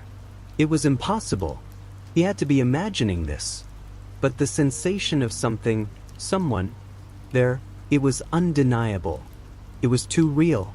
The car sped faster, as if being pushed by some invisible force. The sound of the engine reverberated in his chest, and his breath came in shallow gasps, his heartbeat erratic. The windows were fogging up now, the air inside thick and suffocating. He wiped at the glass with his sleeve, trying to see, trying to focus, but it was like everything was becoming warped, a swirling mess of sound and confusion. The car seemed to be losing its shape, its boundaries blurring in his mind. He couldn't make sense of anything. Suddenly, a sharp sound sliced through the air, the crunch of metal on metal. The car jolted violently, as if something had slammed against the rear bumper. Ethan's heart skipped a beat as he instinctively slammed his foot on the brake, the tires screeching in protest. The car fishtailed, swerving dangerously to the left, but somehow, he managed to regain control just before it hit the guardrail. His breath caught in his throat as the headlights cut through the mist, revealing something in the road up ahead. A figure. A man, standing in the middle of the road, motionless. The car lurched forward again, as if driven by an unseen hand, speeding toward the figure. Ethan's pulse spiked, his entire body tense, but he couldn't stop it. His foot was frozen to the gas pedal. The figure didn't move. It stood still, watching him, waiting. Ethan felt a cold sweat prickling at the back of his neck, and his stomach twisted into knots. He wanted to turn the wheel, to drive off into the ditch if he had to, but the car refused to obey. The figure was getting closer, closer, closer. Just as they were about to collide, the figure vanished. The car passed through the spot where it had been standing, but there was nothing there anymore. Only the road. Empty. Silent. Ethan exhaled sharply, his mind scrambling to understand what had just happened. But before he could process it, he heard a soft, sickening thud from behind him, like something, or someone, had just shifted in the back seat. His eyes flew to the rearview mirror again, and this time he saw it. A pale hand reaching forward from the darkness behind him, its long fingers scraping the back of his seat. The scream that tore through his throat was lost in the deafening roar of the engine. His foot finally obeyed, slamming the brake pedal to the floor. The car screeched to a halt, tires smoking against the asphalt as it came to a violent stop. The night was deafeningly silent now. Ethan sat there, trembling uncontrollably, his chest heaving as he stared at the rearview mirror, heart pounding, waiting for something, anything, to move. To show him what was really happening. The back seat was empty. Still silent. But the smell. The air in the car was thick with something metallic, something rotten. It stung his nose, clung to his skin. And then, out of the corner of his eye, he saw it, movement, flickering in the shadows of the back seat. Ethan's eyes locked on the reflection in the mirror, his breath catching in his throat. Slowly, the figure revealed itself. It wasn't just a person. It wasn't just a man. It was a face, twisted, distorted, eyes wide and unblinking, a mouth stretched into a grin that looked too unnatural to be real. And it was right behind him. Ethan's breath caught in his throat as the figure leaned closer, its hollow eyes locked onto him with an intensity that made the hairs on his neck stand on end. The grin on the man's face was wide and sickening, showing teeth that were yellowed and crooked, as if he hadn't smiled in years, if ever. For a moment, Ethan couldn't breathe. His heart hammered in his chest, thudding so loudly it drowned out everything else. His fingers gripped the steering wheel with a pain he couldn't feel, too terrified to even move. The man's face was just inches from his now, close enough that Ethan could smell his breath, sour, like rotten meat, a stench that made his stomach churn. "You're not going anywhere," the man rasped, his voice low and cold, each word like a death sentence. The figure's hand shot forward, and for the first time, Ethan's body moved, jerking forward in sheer instinct. He slammed his foot on the gas pedal, but the car barely responded. It was like the engine was losing its power, struggling under the weight of the tension that filled the air. His chest tightened, and his eyes flicked to the rearview mirror once more, terrified of seeing what was creeping behind him. But there was no need. The man's hand was already on him, grabbing his neck with a force that took the breath right from his lungs. It wasn't cold like a ghost's touch. It was burning hot, the grip of a human hand, strong and unforgiving. Ethan fought to pull away, but the man's fingers only tightened. The car veered off the road, tires screeching against the gravel, but the steering wheel felt useless under his hands. The figure's voice, still too calm, still too close, whispered in his ear. "You thought you could escape, didn't you?" Ethan's mind was spinning. Who was this man? What did he want? His heart raced, but his mind could barely keep up. The only thing he knew for certain was that he had to get away. He had to stop this. The road ahead was pitch black, the headlights flashing over dark shapes in the distance. A turn, a sharp curve, and then the car slammed into something. Trees? A guardrail? Ethan didn't know. He was thrown against the wheel, the impact knocking the air out of his lungs. But he could still feel the hand on his neck, pulling him back. Dazed, Ethan staggered out of the car, struggling to keep his balance as the world spun around him. His head was pounding, and his breath came in ragged gasps. He looked back at the wrecked car, half expecting the man to be there, staring at him from the shadows, but the figure was gone. Ethan turned and stumbled away from the wreckage, his chest heaving, his mind a blur of panic. His legs felt weak, like they were about to give out beneath him, but he forced himself to move, to run.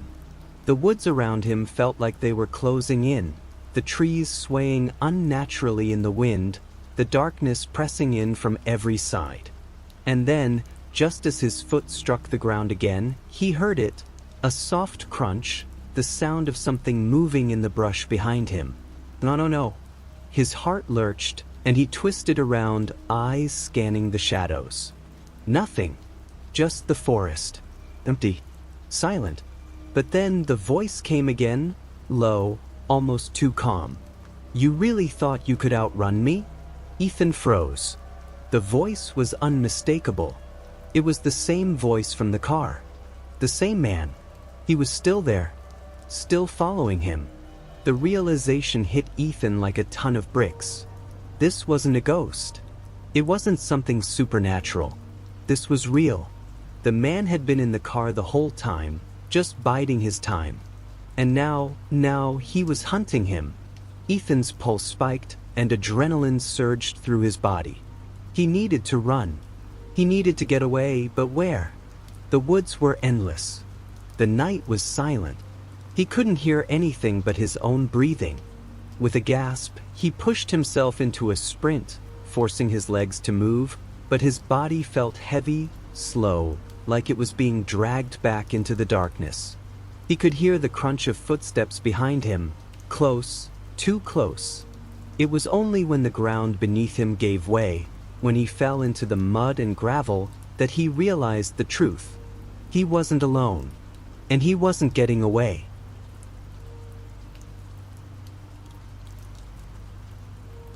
It was nearly midnight when Daniel's phone buzzed, pulling him from a half-sleep.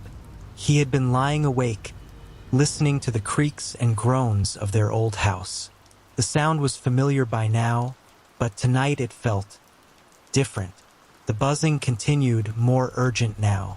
Daniel's eyes snapped open, his heart beating a little faster. He reached over and grabbed his phone, blinking at the screen. A text from his wife, Emily. "Everything okay? I just heard something." Daniel frowned and pushed himself up into a sitting position, his mind racing. The house was dark and still, the only sound the low hum of the refrigerator in the kitchen. But there was something about the silence tonight that felt off, like it was holding its breath. His eyes flicked toward the bedroom door, where the shadows seemed to stretch longer than usual. His phone buzzed again. Another message from Emily. "You awake? I think I heard something downstairs." Daniel stared at the screen for a long moment. It wasn't like Emily to get worked up over sounds at night. She was the practical one, always brushing off the odd noises they heard living in an old house. But tonight, Daniel wasn't so sure. He had heard it too, faint at first, but growing louder. A rustling, followed by a soft creak, almost like a door opening. "Damn it," Daniel muttered under his breath, running a hand through his messy hair. He stood up and grabbed his shirt from the chair by the window, pulling it over his head. Every muscle in his body felt tense, coiled like a spring. Slowly, he stepped toward the door and paused, listening. Nothing, just the low hum of the house. Daniel's mind screamed at him to ignore it, to lie back down and pretend everything was fine. But something in the pit of his stomach told him that it wasn't. He had been hearing those noises for days now, always at night, and tonight they were sharper, more deliberate. He quietly opened the bedroom door, his bare feet making no sound as they met the floor. He crept down the hallway, his steps slow and cautious, eyes darting around the shadows. He reached the top of the stairs, the banister cold against his fingers, and looked down into the dimly lit living room below. The house was eerily quiet. Daniel strained his ears, waiting for the faintest sound, anything to confirm what he already feared. But all he heard was the beat of his own heart pounding in his ears. His hands were clammy, his pulse erratic. Finally, he whispered into the darkness, "Emily?" He waited for a response, his breath shallow. The silence dragged on for what felt like an eternity before she finally answered. Her voice soft but steady. "Daniel, stop. You're imagining things. Just come back to bed." He opened his mouth to respond, but the words died in his throat as he heard it again. A sound, soft but unmistakable, from the living room below. The unmistakable shuffle of footsteps, followed by a soft creak. Daniel's stomach twisted. "I'm not imagining things," he muttered, barely able to speak the words.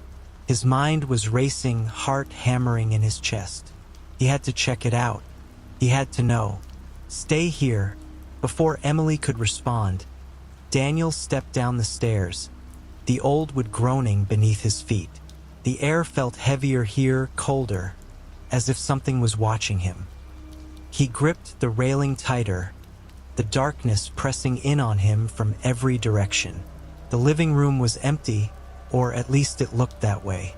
The couch sat in its usual place, the dim glow of the streetlights outside casting long shadows across the hardwood floor. Nothing seemed amiss, but Daniel knew better. The house was silent, too silent, and the creaking was louder now, closer. He turned his head, eyes scanning every corner of the room. There, near the door, a shadow shifted. For a brief moment, Daniel thought he saw something. a flicker of movement just beyond the edge of the doorway. He froze, his breath catching in his throat. It was faint, but there it was again. A shift in the dark. Daniel's mind raced. Could it be the wind? A shadow playing tricks? Or was someone actually in the house? He didn't have the courage to find out just yet. He slowly backed toward the kitchen, his eyes still locked on the doorway. He wasn't sure what to do. Should he call the cops? Wait for Emily to come down? But his hands were shaking too much to hold the phone, and he couldn't seem to form a coherent thought. Suddenly, the door swung open, hard. Daniel jumped, his body tensing as he faced the open doorway, expecting the worst. But the living room was still empty. The door had just slammed on its own. Or had it? His head was swimming now, the silence swallowing every sound except his frantic breathing. He stepped into the room, his eyes darting to every corner, every possible hiding spot.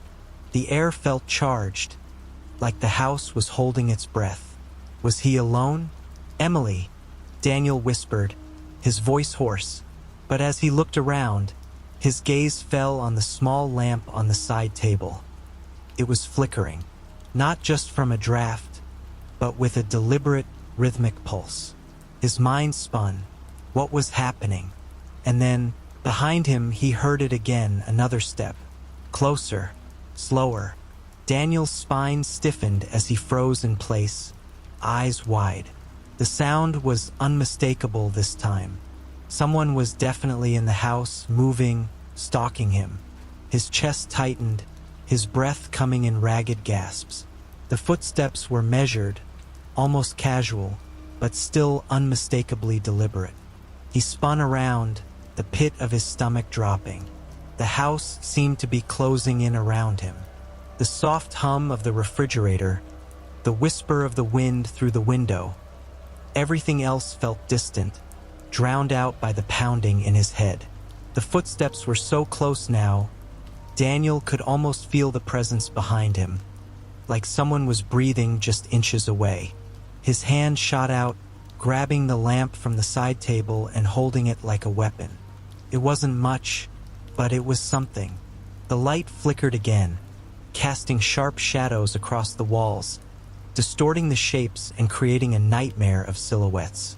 He took a step back, his eyes darting around for an escape, but there was nowhere to go. The door to the kitchen was too far, and the hallway leading to the stairs felt like an eternity away. His only option was to face whatever was in the room with him. His voice shook as he whispered, "Who's there?" No answer, just the soft shuffle of feet. And then, in a low, almost mocking tone, a voice came from the darkness behind him. "You're really paranoid, aren't you?" Daniel's heart skipped a beat. The voice was calm, almost too calm, but something about it sent a chill up his spine, a gut-wrenching recognition. It wasn't Emily. It wasn't anyone he knew. He spun around, the lamp held high, ready to strike if necessary, but the figure was already gone. The air felt heavier now, suffocating, as if the room had been emptied of all light and hope. The only sound left was the rhythmic pulse of his own breath. "Show yourself," Daniel snapped, his voice breaking. His hand was still trembling, but the lamp felt solid in his grip, the only thing separating him from the unknown. The footsteps started again, closer, too close. And then, in the dark, the figure emerged from the shadows, a tall, gaunt man with pale skin. His clothes a little too disheveled, a little too wrong. His eyes, wide and unblinking, fixed on Daniel with unnerving intensity. He stood perfectly still, watching, waiting. Daniel's stomach lurched. The man didn't move a muscle, just stood there, taking in Daniel with cold, dead eyes. But then, his lips parted, and a smile stretched across his face, sharp and unsettling, like it didn't belong to him. "Funny," the man said, his voice so casual, so calm. "I was thinking the same about you. Daniel's heart pounded. This wasn't just a random break-in. This man knew something, knew him. But how? He felt a wave of nausea wash over him. His mind raced, struggling to make sense of the scene unfolding before him. The man was taller than him, more imposing, his posture unnaturally rigid, like someone who was accustomed to striking fear into others. There was a glint in his eyes, a wildness lurking just beneath the surface. Who are you? Daniel's voice was barely a whisper now, his body betraying him, his limbs shaking with an uncontrollable fear he couldn't shake off. The man took a slow step forward, and Daniel's heart nearly stopped. The man's eyes never left his. He opened his mouth again, but this time the smile faded, replaced by something more sinister, more calculating. "I'm the person who was always watching," the man replied, his voice flat, emotionless. "And I'm the person who'll be here when it's all over." Daniel's blood ran cold. Watching. He hadn't seen this man before. How could anyone have been watching him in his own home? The realization hit like a slap across the face. This man knew things about him, things no stranger could know. His palms were clammy, his chest tight, his head spinning. But the overwhelming terror coursing through him was quickly replaced by a sudden, boiling anger. He took a step back, holding the lamp up higher, his grip tighter now. "Stay back," he yelled, his voice gaining strength. But even as he said the words, he felt the weight of them falter. The man tilted his head slightly, eyes narrowing. His lips twitched in a half-smile. "No one's going to help you now," he said softly, almost like a warning. Daniel wanted to scream, to run, to do something, anything. But his legs were frozen to the spot, his heart pounding in his chest. He tried to summon the courage to move, but the fear kept him pinned in place, like some invisible force was holding him there. The man took another step closer, so close now that Daniel could feel the tension in the air. His pulse was hammering so loudly in his ears, he could barely hear anything else. But the moment felt like it stretched on forever. The shadows seemed to grow deeper, swallowing the light around them, and the man's face seemed to stretch out of the dark, impossibly calm. And then, suddenly, a sound broke through the tension. "Daniel?" Emily's voice, her soft, steady voice, so familiar, so comforting. The man's expression darkened, and without another word, he stepped back, vanishing into the shadows just as quickly as he had appeared. Daniel's breath came in ragged gasps, his body tense, but he forced himself to turn toward the stairs. Emily was standing at the top, looking down at him, her face twisted with confusion. "What's going on? Why are you?" But before she could finish, Daniel slammed the lamp down onto the table, his hands shaking violently as he locked eyes with her. "Call the police. Now!" Emily's eyes widened in confusion, her face paling. "What? Daniel, what are you talking about?" she asked, her voice trembling. Daniel took a few steps toward her, his breath still coming in erratic bursts. "There's someone in the house," he said, his voice shaking with a mix of fear and anger. "A man. He's been here. He was right here, Emily. I swear." Emily shook her head, the disbelief still evident in her eyes. She took a step down the stairs, her hands moving to her hips. "You've got to calm down. You're scaring me." Daniel's chest tightened. She wasn't believing him. He could see it in her eyes, the doubt, the way her lips pressed together in that frustrated, dismissive way. She thought he was losing it, that he was imagining things. "No!" Daniel snapped, panic creeping into his voice. "I'm not crazy. He's here, His words caught in his throat as he turned back to scan the room, the hairs on his neck still standing on end. "I saw him. He was standing right there, watching me." Emily sighed, stepping closer, the concern in her eyes now mixed with frustration. "You've been working too hard, Daniel. You're stressed. Do not dismiss me," he growled, his voice low and fierce. His eyes searched the dark corners of the living room again. The silence felt suffocating. "I know what I saw." Emily was taken aback by his sudden outburst. Her hands hovered at her sides uncertainly before she spoke again, her voice softer. "All right, I'm gonna go check the house. Okay? If there's really someone here, I'll find them. But Daniel, you've got to relax. You're not making sense." With that, Emily turned and began to walk through the hallway toward the back of the house, her steps slow, deliberate. Daniel stood there, his fists clenched at his sides, his heart pounding. He couldn't shake the feeling that something terrible was just around the corner.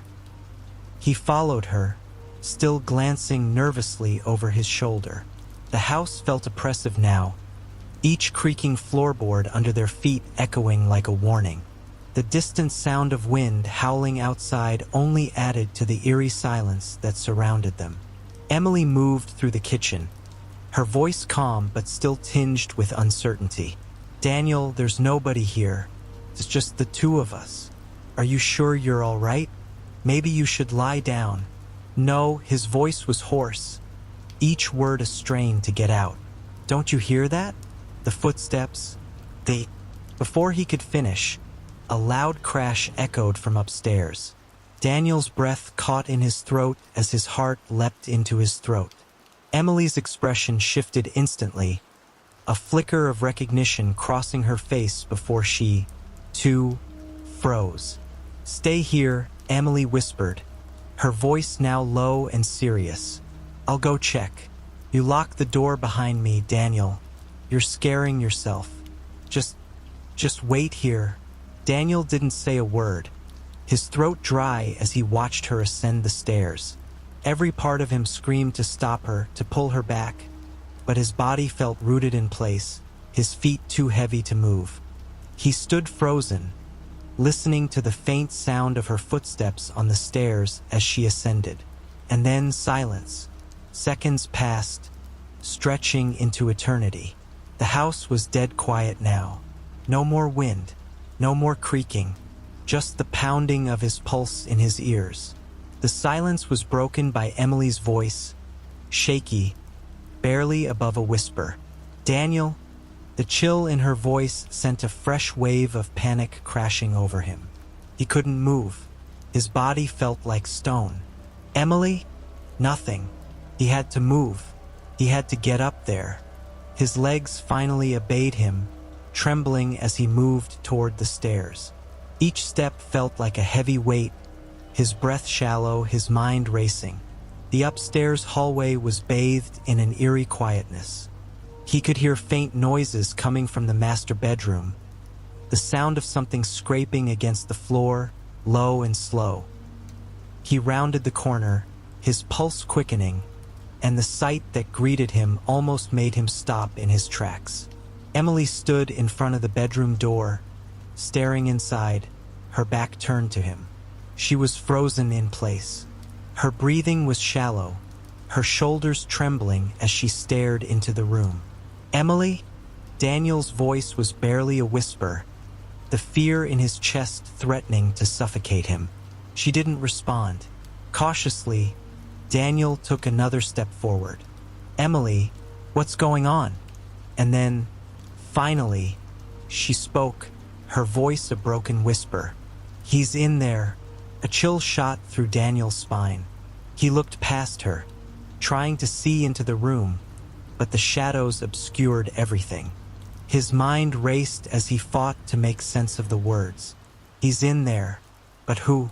Without thinking, Daniel took a deep breath, swallowing his fear as he rushed to the door and yanked it open. What he saw stopped him in his tracks. The room was empty except for the blood. It pooled on the floor, dark and red, a dark stain across the carpet. In the center, a knife glinted ominously, its blade slick with crimson. And there, lying in the far corner of the room, was Emily. Her body was still lifeless. Daniel's breath caught in his throat, his knees buckling as the world around him seemed to spiral. The knife, her body, the blood, everything was real. It was real, and there was no one else here. The room felt impossibly still as he stepped inside, his fingers trembling as he reached for her, the coldness of her body sending a new wave of horror crashing over him. And then, from the corner of his eye, he saw something move. He turned, just in time to see the door behind him swing shut. The last thing he heard before the darkness swallowed him was the softest of footsteps. The door slammed shut with a deafening bang, the sound echoing throughout the house, and Daniel's heart leaped into his throat. His mind raced, but his body was paralyzed. The blood was still fresh, still pooling on the floor around Emily, and yet the room now felt suffocatingly empty, unnervingly quiet. Every part of him screamed to run, but his feet refused to move.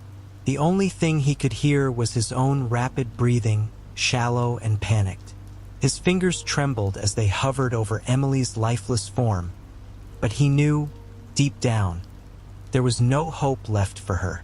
Get up, he whispered to himself, urging his body to move, to find some way out of this hellish nightmare. But his legs wouldn't obey. The faint sound of breathing, barely perceptible at first, broke the silence. It was too soft to be his own, too controlled. Daniel's heart skipped a beat, and his stomach churned with dread. The air in the room grew heavier, and he could feel it pressing against his chest, constricting with every shallow breath.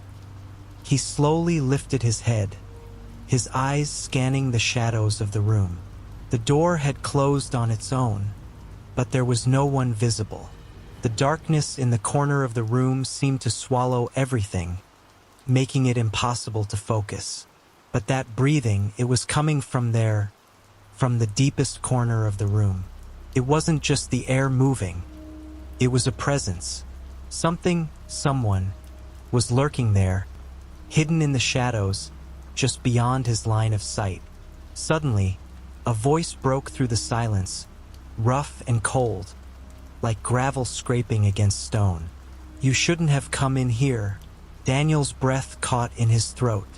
His instincts screamed at him to run, but his legs were still frozen in place.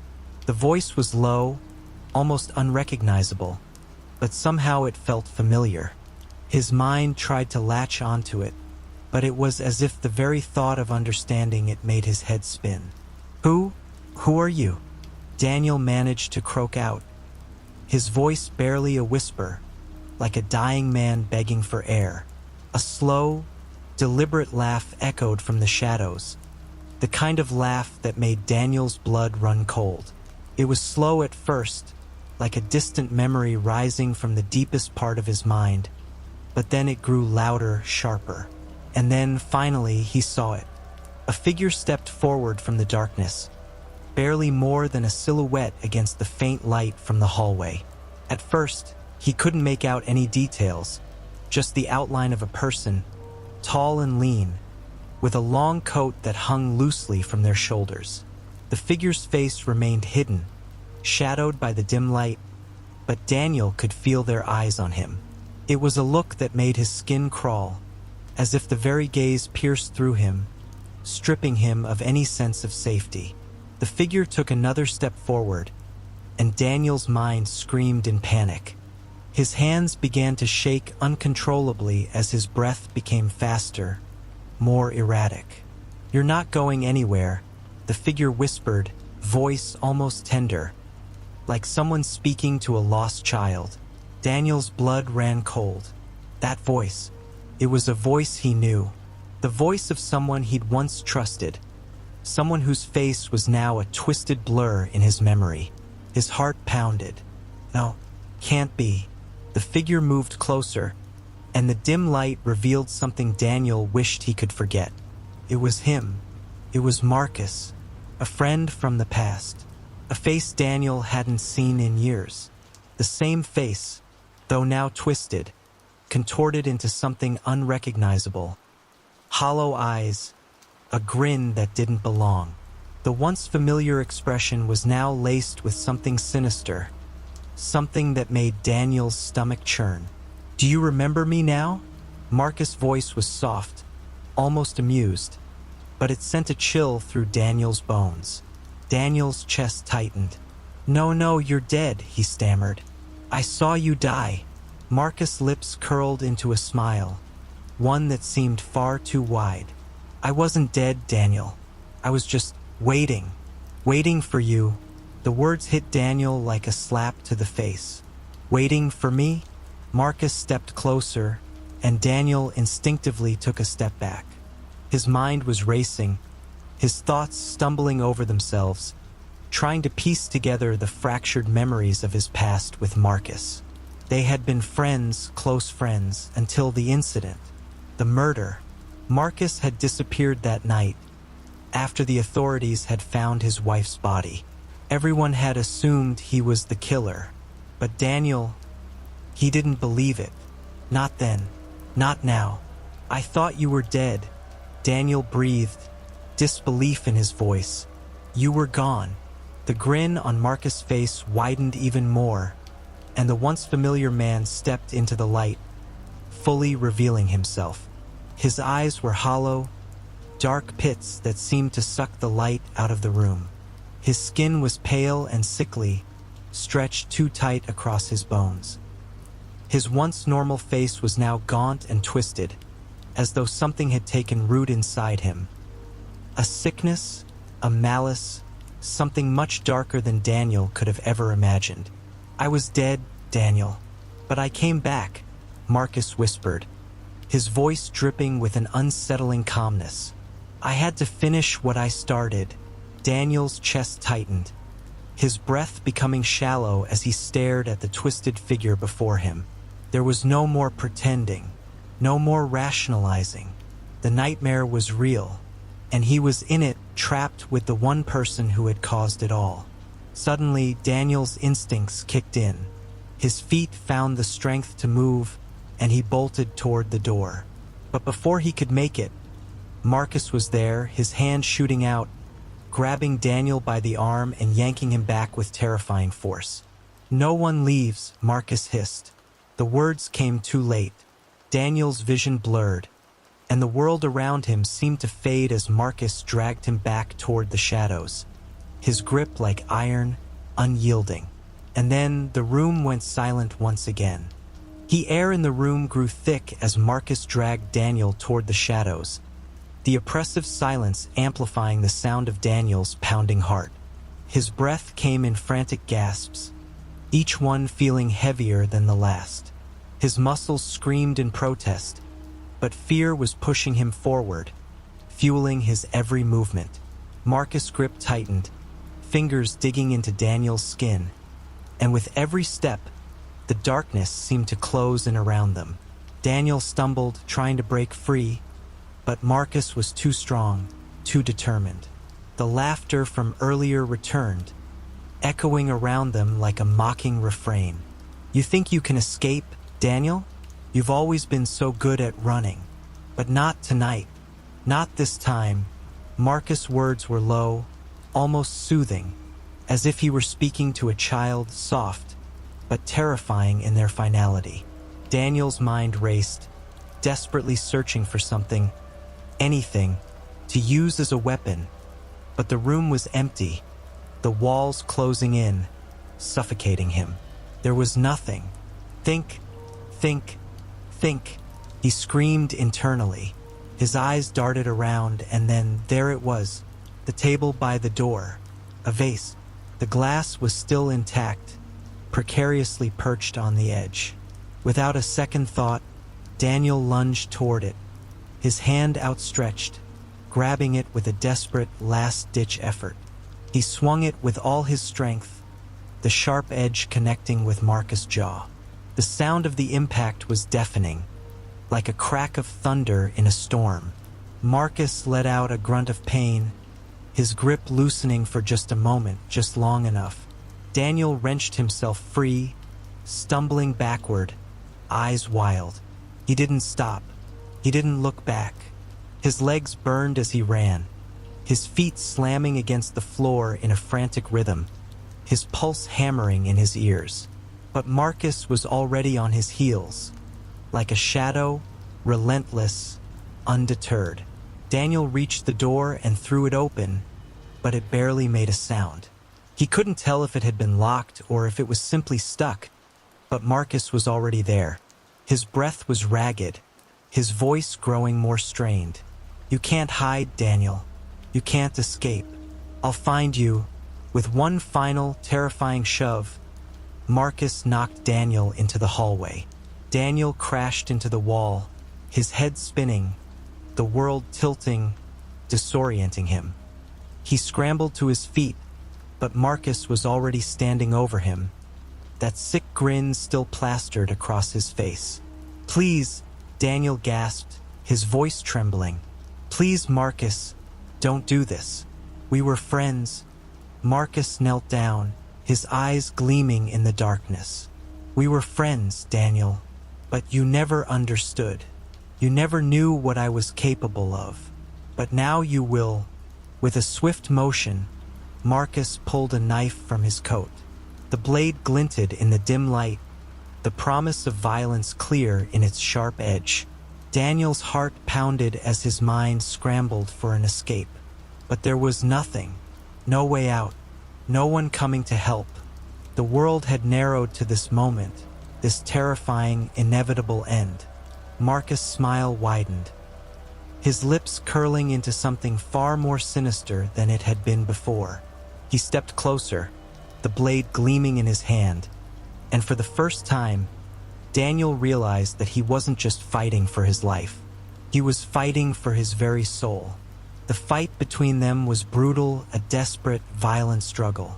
Daniel's hands flew to Marcus' wrist, trying to pry the blade away, but the man was stronger.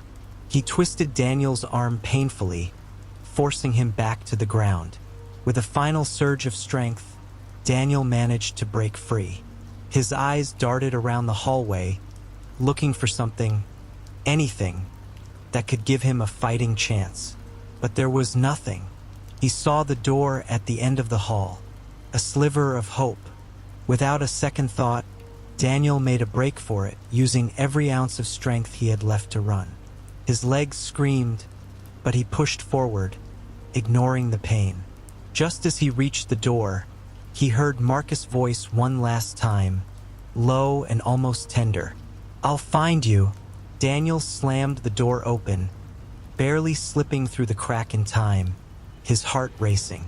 He didn't know where the door led, but it didn't matter. He ran and ran until he could no longer hear Marcus' voice, no longer feel the weight of his presence behind him.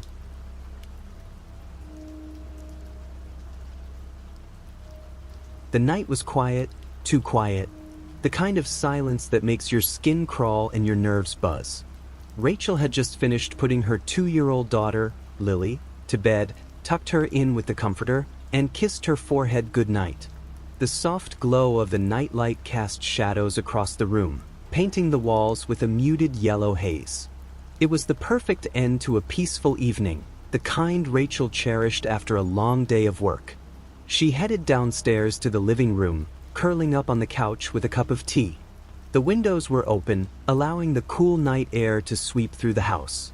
She couldn't remember the last time she'd had a moment to herself like this. No emails, no work calls, just the quiet hum of her own thoughts. Then, the sound broke the silence. It was faint at first, almost inaudible, a creak from upstairs. Rachel froze, her heart suddenly hammering against her chest. It wasn't unusual for the old house to make noises. The floorboards had always been temperamental. But this was different. The sound was too deliberate. Footstep. Rachel held her breath, straining to listen, but everything was still. The night returned to its eerie silence. Maybe it was nothing. Maybe the old house was just settling. She took another sip of her tea, trying to shake the creeping unease, but deep down, she knew something wasn't right. Then, another creak. Louder this time. Her pulse quickened. It couldn't be Lily. Her daughter was a heavy sleeper.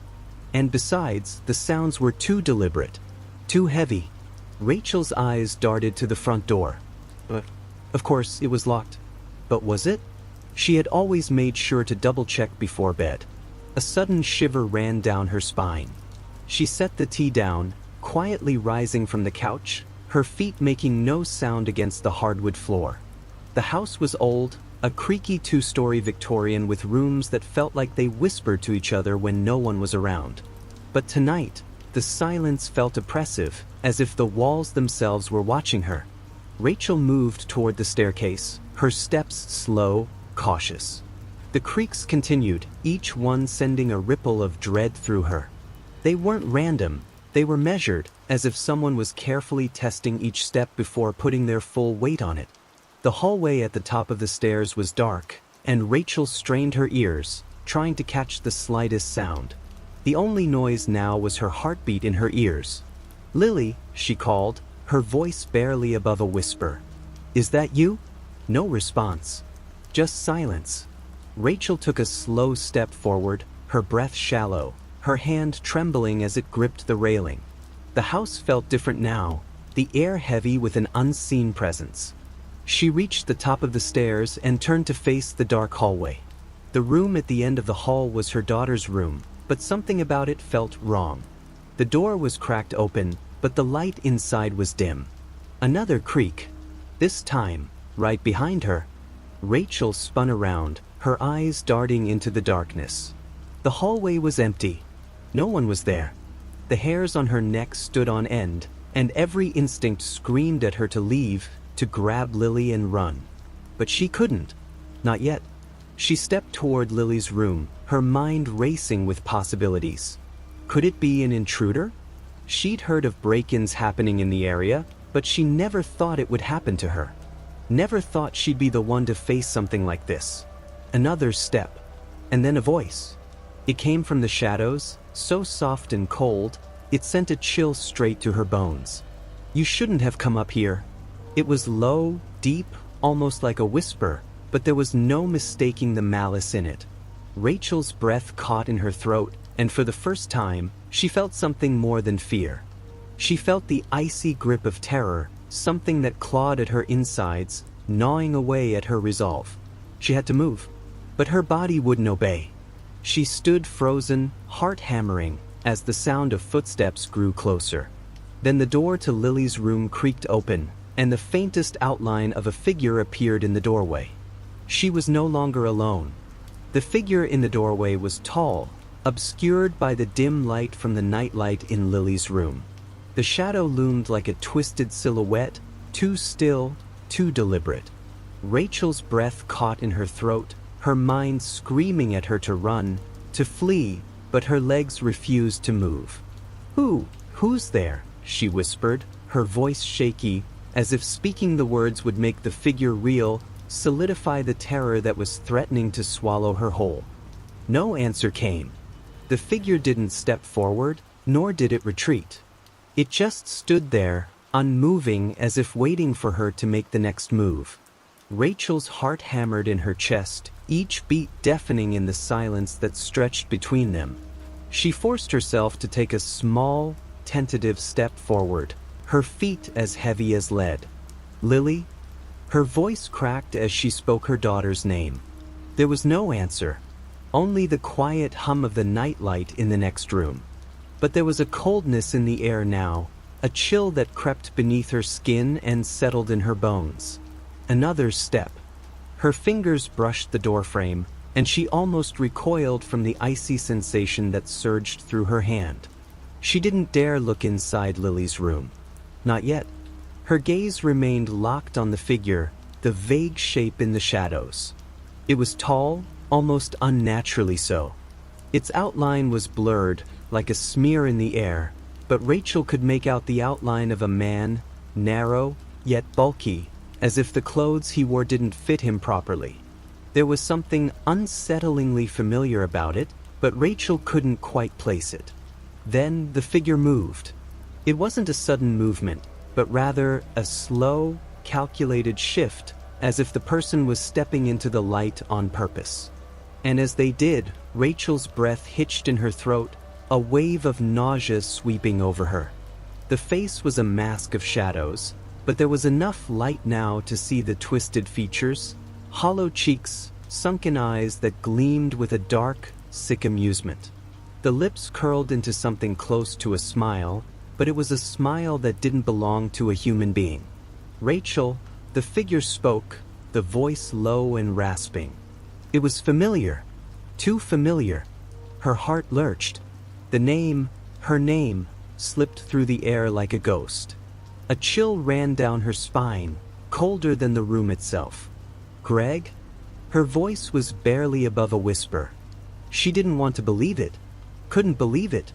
But the voice, the smell of old leather and cigarette smoke that lingered in the air, was unmistakable. Greg had been her husband, her late husband, the one who had been killed in a car accident 5 months ago. She had buried him, held his funeral, said her goodbyes. But now, standing before her in the dim hallway, was someone, or something, wearing his face. The smile on the figure's face grew wider, more twisted. "You really thought I was gone, didn't you?" Rachel felt her knees buckle, and she staggered back, panic flooding every corner of her body. Her mind was spiraling, the world around her spinning as she tried to comprehend the impossible. "No, no, no, no," she muttered under her breath. Her fingers grasped for the doorframe as her vision blurred, the figure moving closer, each step slow and deliberate. "Don't you remember, Rachel?" The voice was like gravel scraping against stone, grating, almost painful to listen to. It wasn't an accident. Rachel's heart skipped a beat. She felt sick. No. This wasn't possible. Greg had died. She had watched him die. It couldn't be him.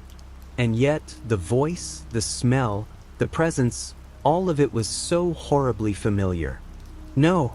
she screamed, backing away as fast as she could, her hands fumbling behind her, reaching for the door to Lily's room. "Get away from me!" The figure stepped forward, his gaze fixed on her, eyes glowing in the dim light. "You can't escape, Rachel. You never could." He was so close now. Too close.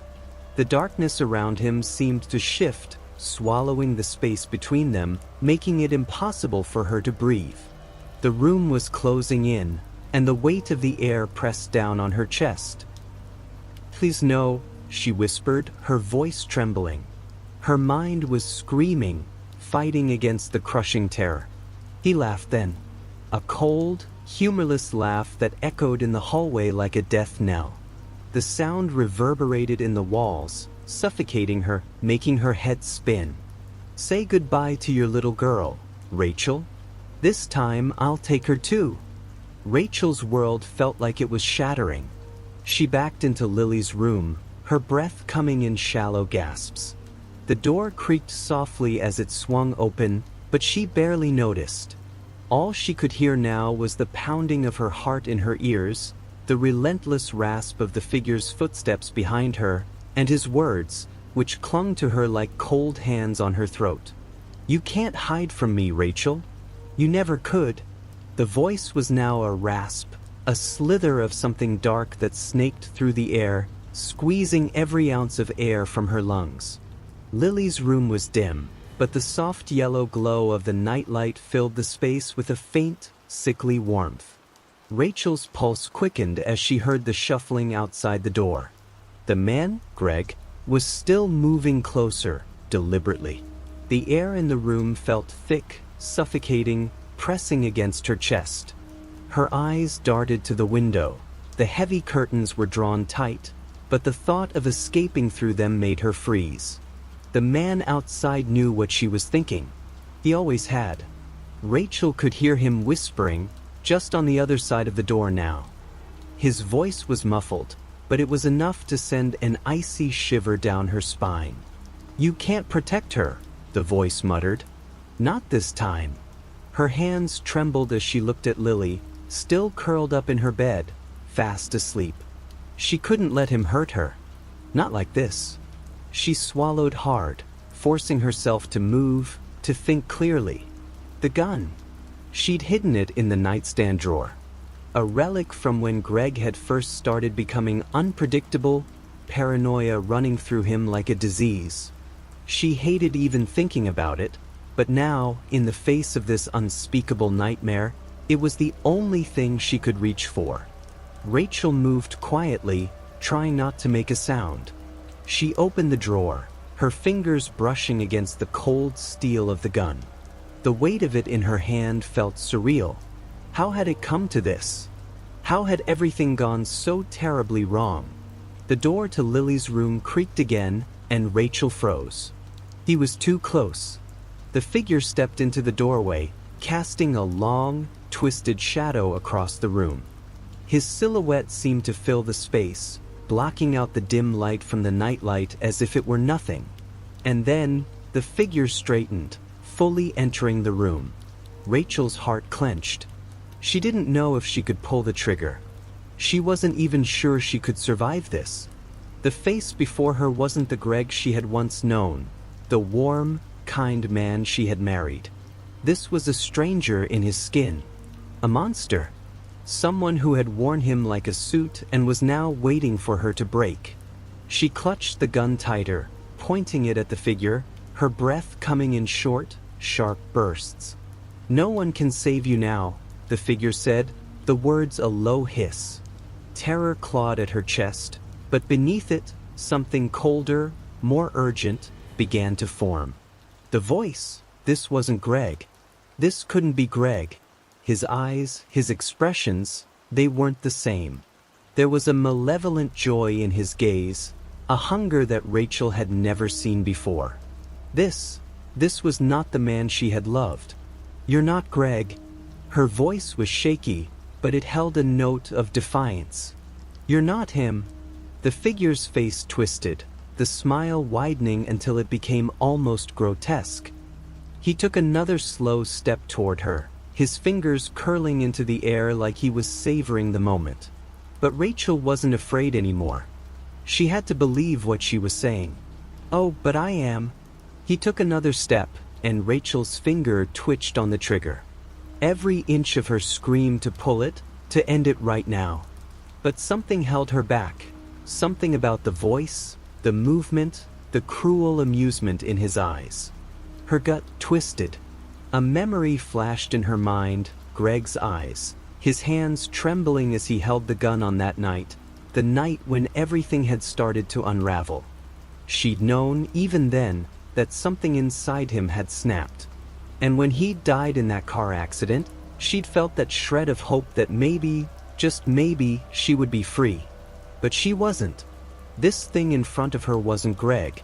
Not anymore. It had taken his form, but this was something darker, something far more dangerous. It was a predator. Rachel felt the sharp edge of panic return. She had no choice. She had to fight. She had to stop this. She couldn't let it finish what it had come for. With her free hand, she grabbed the nightstand, yanking it open and spilling its contents to the floor, pens, papers, and a small box of matches. Her hand brushed against the cold, hard metal of a lighter. Without thinking, she grabbed it, flicking it open. A spark ignited the flame, casting a brief but sudden light across the room. The figure's face contorted with confusion and rage. "What are you doing?" he growled, taking another step toward her. But Rachel didn't hesitate. She reached for the curtains, yanking them aside, letting the full moonlight spill in through the window. As the light illuminated the room, she saw it clearly, saw him clearly. This wasn't just Greg's doppelganger. This was a man she had seen before. A man from the accident. The other driver. And now he was here. And he wouldn't leave until he had finished what he started. The man's eyes flashed with recognition, but not in the way Rachel had hoped. There was no remorse. No trace of the man she once knew, only the twisted delight of a predator who'd cornered his prey. The room seemed to shrink around them as Rachel held her breath, staring into his eyes, praying the gun in her hand would do more than make him pause. He laughed, a low guttural sound that sent a cold shiver down her spine. It wasn't the laugh of someone who thought they'd won. It was the laugh of someone who had all the time in the world to make sure they enjoyed every minute of the hunt. "You think that gun is going to save you?" His voice had dropped to a near whisper, a mocking tone that made Rachel's stomach churn. "You've always been so weak, Rachel. So trusting." He took another step, and Rachel's grip on the gun tightened. She backed up slowly, her legs hitting the edge of Lily's bed as she stumbled, her eyes darting to the door. That's what she needed. But every time she looked, she saw nothing but darkness. The hallway beyond was pitch black, the house utterly silent except for the sound of his slow, deliberate footsteps. No help would come in time. "Why did you come back, Greg?" she whispered, her voice barely audible. "Why?" "Because I never left," he said, his words like a cold whisper in the space between them. "I was always here, watching, waiting." A sick realization crept up Rachel's spine. This wasn't just about her. This wasn't even about the life they had built together. This was something darker. The twisted remnants of a man who had never truly been her husband. He had never stopped hunting her, even after his so-called death. She couldn't let him get any closer. Without thinking, Rachel turned, her fingers finding the metal of the nightstand again. She gripped the drawer handle, yanked it open, and reached inside. Her breath caught when her fingers brushed against something familiar, a set of keys. She didn't waste time checking which ones they were. She didn't need to know. She just needed to run. "You're not leaving here, Rachel." The man's voice was sharper now, a tinge of desperation beneath the calm exterior. Rachel lunged for the door, her hand slamming against the doorknob. She turned it, her pulse pounding in her ears. The door creaked open. Freedom. But as she stepped into the hallway, she froze. A faint rustle. A low, sickening sound. Someone else was in the house. The floorboards creaked. She spun around, instinctively clutching the gun tighter. Her eyes widened in horror as a figure stepped into the hallway. Tall, slender, his face hidden beneath a dark hood. She didn't recognize him. But the look in his eyes, those cold, calculating eyes, made her blood run cold. The figure reached into his coat pocket and pulled out a knife. The blade gleamed in the dim light, catching the faint glint of the hallway light above. Rachel's heart skipped a beat. This wasn't just an intruder. This wasn't just a random stranger. This was part of something bigger. Someone had been in her house all along. A chill spread through her body. The realization hit her like a sledgehammer. Greg hadn't been working alone. Looking for something? The man's voice was smooth, calculated, as if the situation were nothing more than an inconvenience to him. Rachel's blood turned to ice. She had no time to think, no time to plan. She had to move. Instinctively, she aimed the gun at him. "Stay back," she demanded, her voice trembling. The man didn't flinch. He didn't even look surprised. Instead, he took another slow, deliberate step forward, the knife still dangling loosely in his hand. "You think that gun's going to stop me?" he sneered, a small chuckle escaping his lips. "You're out of your depth, Rachel." Her eyes flicked over to the end of the hallway. She knew there was no way out. No escape. The intruder was closing in on her, the knife gleaming in the dim light, its edge catching the moonlight from the window. And the man behind her, the one who had been her husband, was still there, waiting. But she wasn't going to let him win. In a burst of adrenaline, Rachel lunged at the intruder, throwing herself at him. The gun discharged in a deafening bang, but it wasn't aimed at him. It was aimed at the wall just above his head, a warning shot. The loud noise disoriented him, and he stumbled back, dropping the knife in the process. Rachel wasted no time. She grabbed the knife and turned, facing the man in the hallway. The air felt thick with tension, each breath she took heavy and filled with dread. She had no idea what they wanted or how many there were, but she wasn't going to go down without a fight. "Stay back!" Rachel screamed, her voice raw with fear and fury. The man from the hallway grinned, but there was something twisted, almost familiar about his expression. She had seen him before. Her mind raced, searching through the fog of panic. Her eyes widened in sudden recognition. It was someone from Greg's past. Someone she had never known about. The pieces started to fall into place. She hadn't just been a target because of Greg. She had been dragged into something far worse than she could have ever imagined. The figure in the hallway stepped forward, slowly, methodically, as if savoring the moment. The air around Rachel felt thick, pressing against her chest like a weight. Her fingers trembled as they gripped the knife, but she held it firmly. This wasn't just a random break-in. This was personal. Her mind raced, trying to make sense of the scene unfolding before her. Who were these people? What did they want from her? What had Greg really been involved in? The man's eyes flicked to the side, a silent signal. Rachel caught a flash of movement behind him. Another figure, this one partially obscured by the shadows, creeping towards her from the far end of the hallway. Her breath caught in her throat. She was surrounded. "Stay calm. Stay calm, Rachel." The words echoed in her mind like a mantra. She had to think. She couldn't let them see her panic. They were predators, but she wasn't going to just roll over and be their victim. The man in the hallway chuckled, his voice a deep rasp that sent a chill down her spine. "You really think you're in control here?" He took another step toward her, and Rachel could hear the subtle scrape of his shoes on the wooden floor, each movement deliberate, slow. He was savoring the fear that was beginning to gnaw at her. She couldn't let him get closer. She had to act. In one swift motion, Rachel lunged forward, the knife aimed at his chest. Her attack was a desperate move, fueled by pure instinct, but it caught him off guard. The man tried to sidestep, but she was quick, and the blade nicked his side. He hissed in pain, stumbling back.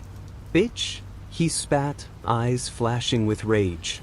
But instead of retreating, he lunged forward again, knocking the knife out of her hand. It clattered across the floor, out of reach. Rachel's heart pounded in her chest. She was unarmed, facing down a man with a knife. She felt the cold press of panic squeezing her lungs, but she refused to let it overtake her. She had to keep moving.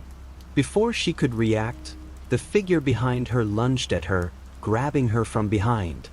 His grip was strong, his hands like iron around her waist. She struggled, kicking and twisting, but the man's hold was unyielding. Her lungs burned as she gasped for air, trying to break free, but he was pulling her toward the stairs. "No!" she cried, her voice desperate. She slammed her elbow back, hitting him in the ribs, but it did nothing. The man grunted but didn't release her. The hallway felt smaller now, suffocating, as if the walls themselves were closing in on her. There was no way out. Rachel's mind raced. Her only hope was to get to the door. If she could make it outside, she could run. Just get to the door. She reached for the wall, using it to propel herself forward. Her feet scraped the floor as she dug her heels into the wood, desperate to break free. The man holding her hissed in frustration, but he didn't let go. A sudden noise echoed through the house, a loud crash followed by a scream. Rachel froze. She didn't recognize the voice, but it was enough to make her heart skip a beat. "What the hell was that?" the man behind her grunted. He looked toward the sound, distracted for just a moment.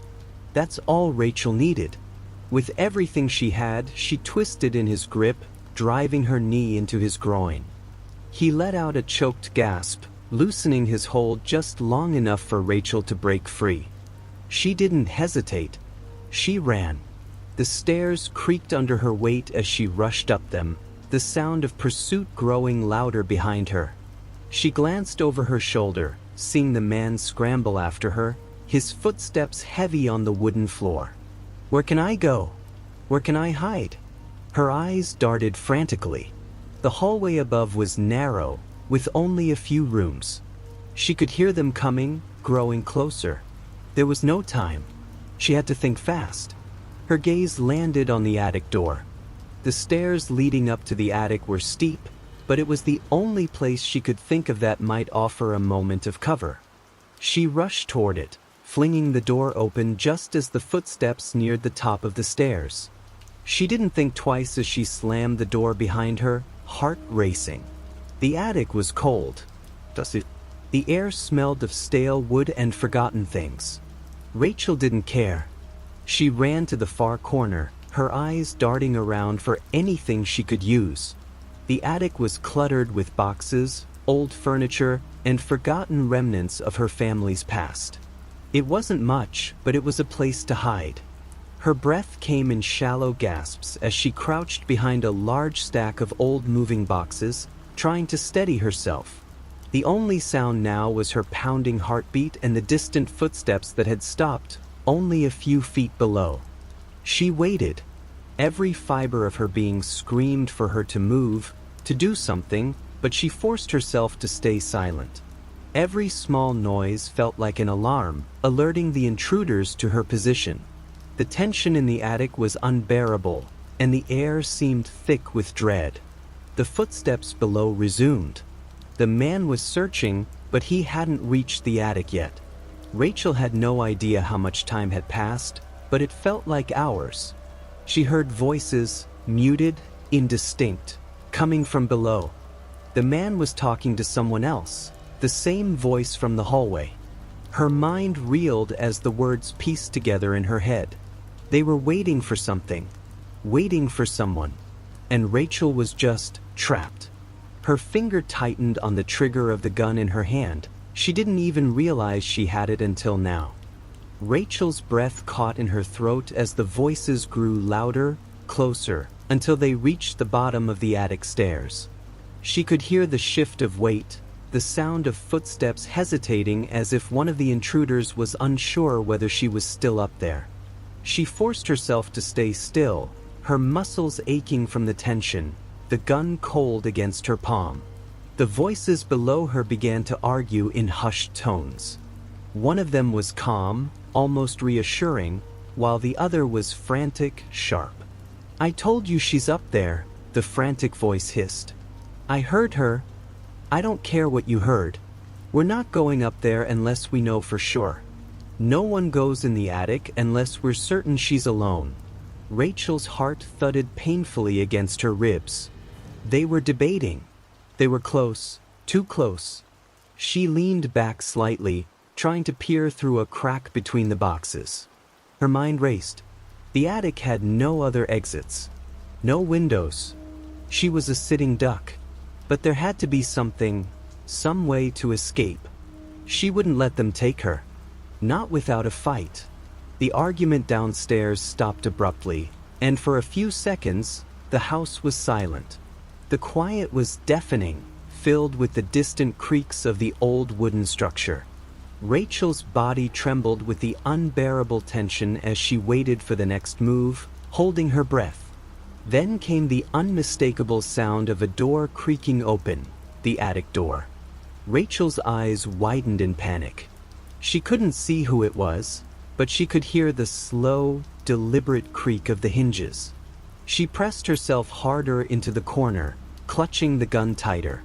Footsteps echoed on the stairs, one by one, slow and methodical. The figure in the hallway loomed, a dark shadow against the dim light that filtered in from the open door. Rachel could feel the presence, the heat of it. The man was close, too close. Her fingers tightened around the trigger, her knuckles white. She didn't care what happened anymore. She would make sure they didn't get to her.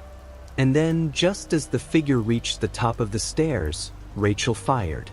The sound of the shot was deafening in the small attic, a sharp crack that shattered the silence and sent a burst of fear through her veins. The man staggered back with a pained grunt, his hands clutching at his chest, but he didn't fall. He just stood there for a moment, stunned, his breath coming in ragged gasps.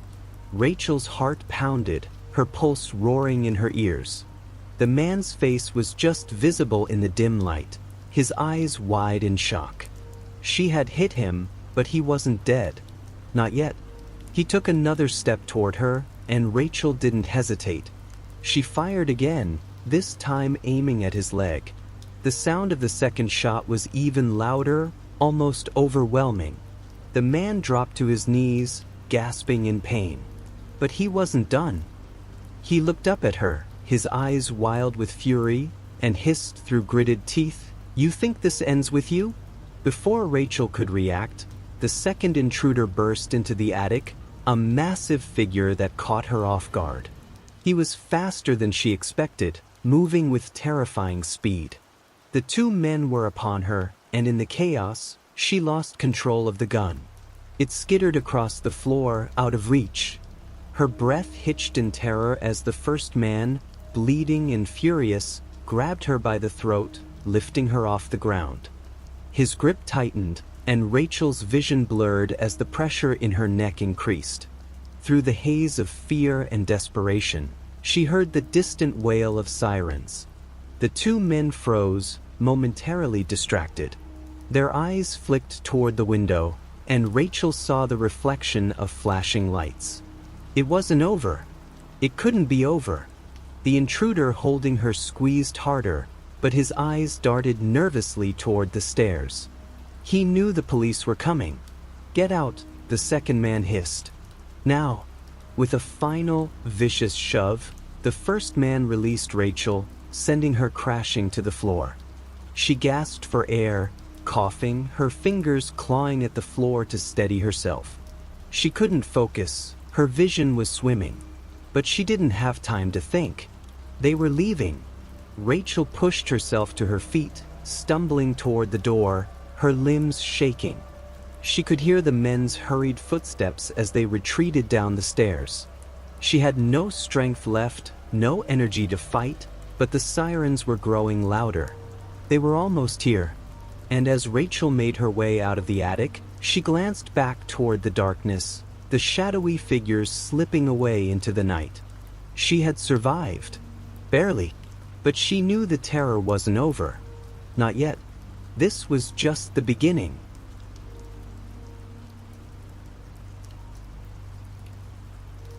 The storm swept in faster than Miranda expected, the horizon swallowed by a churning mass of gray clouds that blotted out the last traces of daylight. Rain began to patter against the windshield in uneven bursts, and her old sedan groaned under the strain of the winding forest road. She flicked the wipers on, but they did little more than smear the rainwater, turning the scene ahead into a distorted blur. Her phone vibrated on the passenger seat, its screen glowing weakly with the message she dreaded: signal lost. The faint line of the GPS map vanished, leaving her alone with the featureless black line of the road. Miranda sighed, dragging a hand through her damp hair. She had taken this detour to save time, but now it seemed like the kind of shortcut that could stretch into hours. Up ahead, the road split into two narrow paths, both bordered by trees that loomed like silent sentinels. The signs marking the fork were aged and illegible, their paint peeling away to expose bare wood. Miranda slowed the car, her hands gripping the wheel tightly. One path veered sharply left, sloping downward into deeper woods, while the other curved gently right, disappearing into the thickening fog. She chewed her lip, debating her options, when something caught her eye. A faint light shimmered far down the left-hand path, barely visible through the mist. At first, she thought it might be a reflection from her own headlights, but it swayed, too rhythmic, too deliberate. A lantern, its pale orange glow flickering like a signal. Finally, she muttered, feeling a brief surge of relief. Someone had to be down there. Maybe a ranger or a local, someone who could point her in the right direction. She eased the car into the left lane, the gravel crunching under the tires as the rain intensified. As she drew closer, the lantern's light grew stronger, illuminating a small clearing where a cabin sat hunched against the darkness. Its roof sagged slightly, and its wooden panels were warped with age. A single step led to a porch that looked as though it would groan under the weight of a feather. The lantern hung from a post near the porch, swaying despite the air being eerily still. Miranda rolled the car to a stop and peered through the rain-slicked window. No other vehicles. No sign of movement. She rolled down her window slightly, her voice tentative as she called out, "Hello? Anyone there?" The forest seemed to absorb her words. She waited, ears straining, but there was only the patter of rain and the faint rustle of leaves. Her unease deepened. The light made the cabin look less inviting and more like a lure. Still, she cut the engine and grabbed her flashlight from the glove compartment. If someone was here, they could at least tell her where she'd gone wrong. Maybe they had a map. The moment she opened the car door, the air hit her, damp and earthy, laced with a faint metallic tang that made her nose wrinkle. The ground squelched under her boots as she stepped toward the lantern. Up close, the post seemed taller than it had from the car, and the light was brighter, casting sharp shadows across the cabin's peeling facade. She hesitated on the edge of the porch, her flashlight beam dancing over the boards. They were dark with moisture, riddled with cracks and missing nails. "Hello," she tried again, louder this time. The silence that followed was almost unnatural, pressing against her ears like a heavy weight. And then, just as she turned to retreat to her car, she heard it. A creak. Soft, deliberate. It came from behind the cabin, somewhere in the shadows that the lantern couldn't reach. She froze, her pulse hammering. The sound didn't come again, but the hair on her arms stood on end. Miranda knew she should get back in the car and leave, but something held her there, staring into the dark corner of the porch where the shadows seemed thicker than they should be. And then she saw it. A movement, subtle but undeniable, as if the shadows themselves had shifted. Miranda tightened her grip on the flashlight, its weak beam trembling slightly as she held it out before her. The rational part of her screamed to get back in the car and leave. Yet, something, curiosity, stubbornness, or a sense of obligation to whoever might be inside, rooted her in place. "Hello," she called again, louder, her voice cutting through the rain. The shadows on the porch didn't move again, but the creaking resumed, low and uneven, like wood under the strain of weight shifting ever so slightly. She stepped closer, the boards groaning under her boots. The lantern cast its dim light across the doorway, and her flashlight caught the faint glint of metal, a doorknob rusted and flecked with peeling paint. A part of her hoped the door would be locked. That would make the decision easier. She could knock, get no answer, and have a reason to leave. But as she approached, the door creaked open a fraction, revealing a sliver of blackness beyond. Miranda hesitated, her breath catching in her throat. She swung her flashlight toward the gap, illuminating nothing but a barren stretch of wooden floor and a faint trail of muddy footprints leading deeper into the cabin. Her voice dropped to a whisper. "Is someone there?" The reply wasn't immediate. It came moments later, faint and almost indiscernible, like a sigh carried on the wind. "Help!" Miranda's heart lurched. The voice sounded fragile, distant, as if whoever had spoken was barely holding on. Against her better judgment, she stepped onto the porch. The boards shifted uneasily beneath her weight, groaning louder than the sound she'd heard earlier.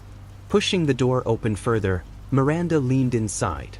The cabin smelled damp, with an undercurrent of something acrid and stale, like spoiled meat.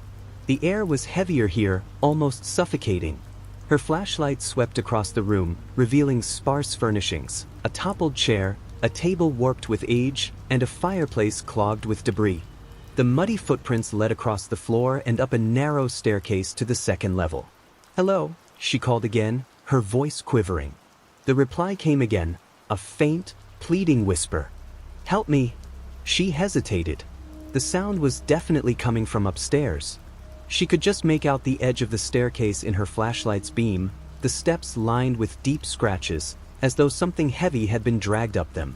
The rain intensified outside, pounding against the roof and masking nearly all other sounds. Miranda glanced back at the door, now hanging wide open, its lantern light flickering against the walls. Every instinct told her to leave, to run. But the voice in her head, the one whispering that someone might genuinely be in danger, urged her forward. Taking a shaky breath, she stepped inside, closing the door behind her. The slam echoed, startling her. She pointed her flashlight at the stairs and began to climb, each step groaning loudly beneath her. Halfway up, she paused. Something felt off. The air grew colder with each step, biting through her jacket and seeping into her skin. The faint sound of breathing, ragged, uneven, reached her ears, coming from the top of the stairs. "Hello," she tried again, her voice barely above a whisper. The breathing stopped. Her flashlight flickered. She slapped its side, muttering a curse under her breath, but the light refused to hold steady. Shadows danced erratically along the walls, and in one flicker, she thought she saw the outline of a figure standing at the top of the stairs. She froze, her throat dry. The beam steadied for a moment, and the landing was empty again. "Please," the voice whimpered. Miranda pushed forward, her feet dragging against every instinct to turn back. She reached the landing, her flashlight casting light on a single door at the end of the narrow hall. It was ajar, the gap wide enough to reveal nothing but darkness beyond. The voice came again, quieter now, almost inaudible. "Please, help me."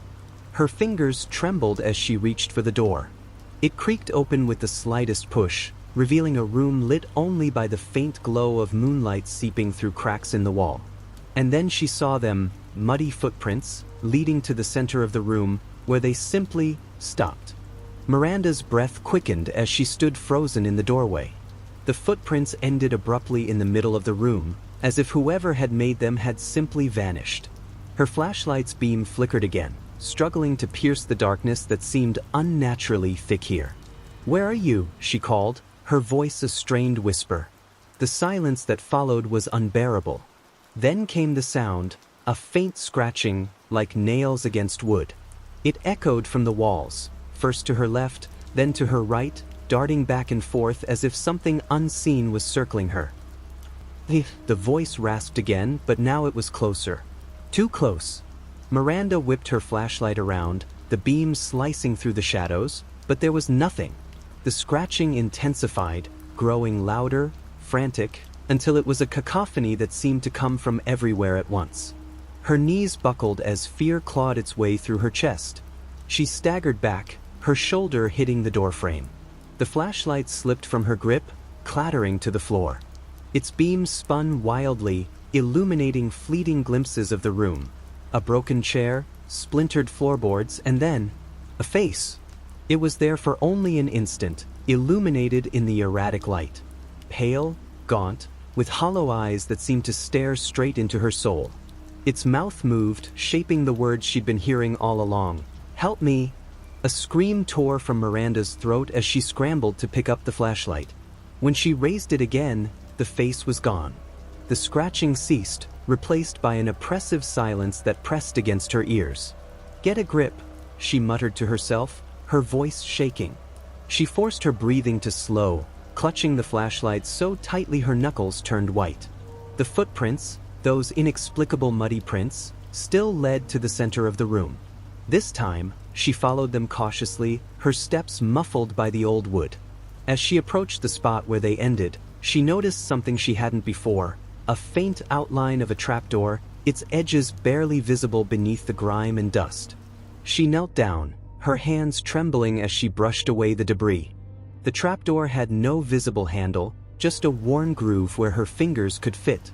Her pulse pounded in her ears as she worked it open, the wood creaking in protest. A rush of cold air hit her face, carrying with it the stench of decay. She gagged, covering her mouth and nose with her sleeve. The darkness below was impenetrable, her flashlight's beam swallowed whole as it aimed into the void. "Help me!" The voice was louder now, coming from the abyss. Miranda hesitated, every instinct screaming at her to close the trapdoor and leave. But the voice had changed, less ghostly, more desperate, as though it belonged to a real person. What if someone was trapped down there? What if she was their only chance?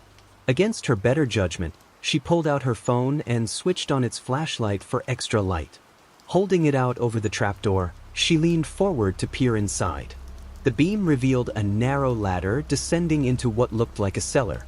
The walls were lined with crumbling brick, slick with moisture. And at the very bottom, just at the edge of the light's reach, she saw movement. A hand. It reached up toward her, its fingers twitching weakly. "Please," the voice pleaded, now unmistakably human. Miranda's stomach churned. She couldn't just leave them, but every nerve in her body warned her that something wasn't right. She took a deep breath, steadying herself. "I'm coming down," she said, her voice steadier than she felt. She gripped the ladder, testing its strength before descending. The rungs were damp and slippery, but they held as she climbed down into the darkness. The figure at the bottom came into view, a man, or at least what was left of one. His skin was stretched tight over his bones, his clothes tattered and soaked with filth. His eyes met hers, wide and bloodshot, brimming with fear. "You shouldn't have come," he whispered, his voice cracking. Before Miranda could respond, something behind him moved. A shape, hulking and unnatural, emerged from the shadows. It had too many limbs, its body twisting in ways that defied logic. Its eyes, if they were eyes, glowed faintly in the dark, locking onto her. The man screamed. Miranda's instincts finally kicked in, and she turned to scramble back up the ladder. But the creature moved faster, its grotesque limbs stretching impossibly far to block her escape. Her flashlight slipped again, clattering to the floor below. In its final flicker, she saw the creature fully, a mass of shifting flesh and writhing tendrils, its maw gaping wide. Miranda's heart pounded like a drum as the creature loomed closer, its grotesque form consuming the narrow confines of the cellar. The dim glow of her fallen flashlight illuminated writhing tendrils that pulsed as though alive, each one tipped with claws that scraped against the brick walls. The man at the bottom of the ladder clutched at her leg, his grip weak but desperate. "Don't leave me," he croaked, his voice trembling with terror. But there was no saving him. Miranda knew it as surely as she knew her own name. Whatever this thing was, it had already claimed him. "I'm sorry," she whispered, kicking her leg free of his grasp. His scream of betrayal followed her as she scrambled up the ladder, her hands slipping on the damp rungs. Behind her, the creature let out a guttural, inhuman screech that reverberated through her bones. She dared a glance back and saw the man being dragged into its mass, his body folding unnaturally as he disappeared into the writhing flesh. The trapdoor was so close, just a few more rungs. Miranda threw herself upward, clawing her way out of the abyss. She slammed the door shut just as a tendril lashed out, its tip splintering the wood an inch from her hand. Her breaths came in ragged gasps as she stumbled back, the trapdoor shuddering beneath her feet. The scratching returned, louder and more frantic now, as though the creature was trying to claw its way through. She backed away, her flashlight beam dancing wildly across the room. She had to get out, had to get as far away from this house as possible. But as she turned toward the exit, something stopped her cold. The footprints. They weren't just leading to the center of the room anymore. Now they were everywhere, tracking up the walls, spiraling across the ceiling, converging toward her in a chaotic, dizzying pattern. A low, guttural growl came from above. Miranda tilted her head upward, her flashlight trembling in her hand. Perched in the corner of the ceiling, its limbs splayed like a grotesque spider, was another one. Smaller, faster, its glowing eyes fixed on her with predatory intent. It dropped. She barely had time to react, throwing herself to the side as the creature landed where she'd stood. The impact cracked the floorboards, sending splinters flying. Miranda rolled, her back slamming against the wall. The creature skittered toward her on too many legs, its movements impossibly fluid. She grabbed the nearest thing she could, a broken chair leg, and swung it wildly. The makeshift weapon connected with a sickening squelch, and the creature recoiled, letting out a high-pitched screech. She didn't wait to see if it was hurt. She bolted for the door, her feet pounding against the floor as the house seemed to come alive around her. The walls groaned, the air thick with the stench of rot and decay. The front door loomed ahead, its frame warped and splintered. Miranda grabbed the handle, yanking it open just as another screech echoed behind her. She didn't look back. She couldn't. The cold night air hit her like a wave, and she stumbled out onto the overgrown lawn. The house seemed to shudder behind her, its windows glowing faintly with an eerie, pulsating light. But she wasn't safe yet. The scratching sound followed her, louder now, accompanied by the rapid patter of many legs. She ran blindly into the woods, branches tearing at her clothes and skin. The creatures were close. She could feel them, could hear their unnatural growls and the snapping of underbrush. Her foot caught on a root, and she went sprawling, her flashlight flying from her grip and smashing against a rock. Darkness enveloped her, thick and suffocating. And then silence. No scratching, no growls. Just the oppressive weight of the night and her own ragged breathing. She crawled to her knees, her hands trembling as she reached for the remnants of her flashlight. The bulb was shattered, the casing warped. Useless. A new sound broke the silence. A slow, deliberate crunch of leaves. Miranda froze, her blood running cold. It wasn't the creatures. It was something else. A figure emerged from the shadows, its outline just barely visible in the moonlight. Tall, thin, with a head that cocked unnaturally to the side as it regarded her. "Help me," it said, its voice familiar. Her stomach churned as she realized why. It was her own voice. The figure stepped closer, and the moonlight caught its face, or what should have been a face. Instead, there was a blank expanse of flesh, smooth and featureless. The last thing Miranda saw before the darkness consumed her was its hand reaching out, impossibly long fingers closing around her throat. Miranda's breath hitched as the figure's long, spindly fingers coiled around her neck. Its touch wasn't forceful, but cold, clammy, and invasive, as though its very presence was burrowing beneath her skin. She shuddered, trying to pull away, but her body felt disconnected, like a puppet whose strings had been cut. The forest around her dissolved. The trees, the ground, even the faint moonlight, all swallowed by an abyss of black. She was weightless, suspended in the void. Her breaths came in shallow gasps, the icy air around her clawing at her lungs. The figure's voice whispered in her ears, its tone unnervingly close and intimate, yet echoing from all directions. "Do you feel it? The truth beneath your skin. You were always mine."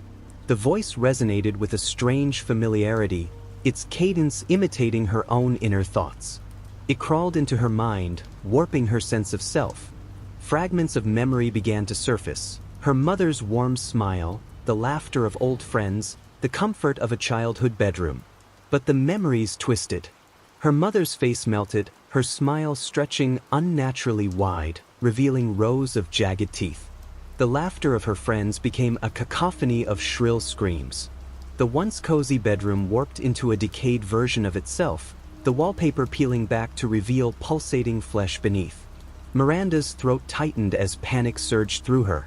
"No, this isn't real," she croaked, her voice barely audible in the oppressive void. The figure responded with a low chuckle, its featureless face impossibly close now. "What is real, if not what I allow you to see?"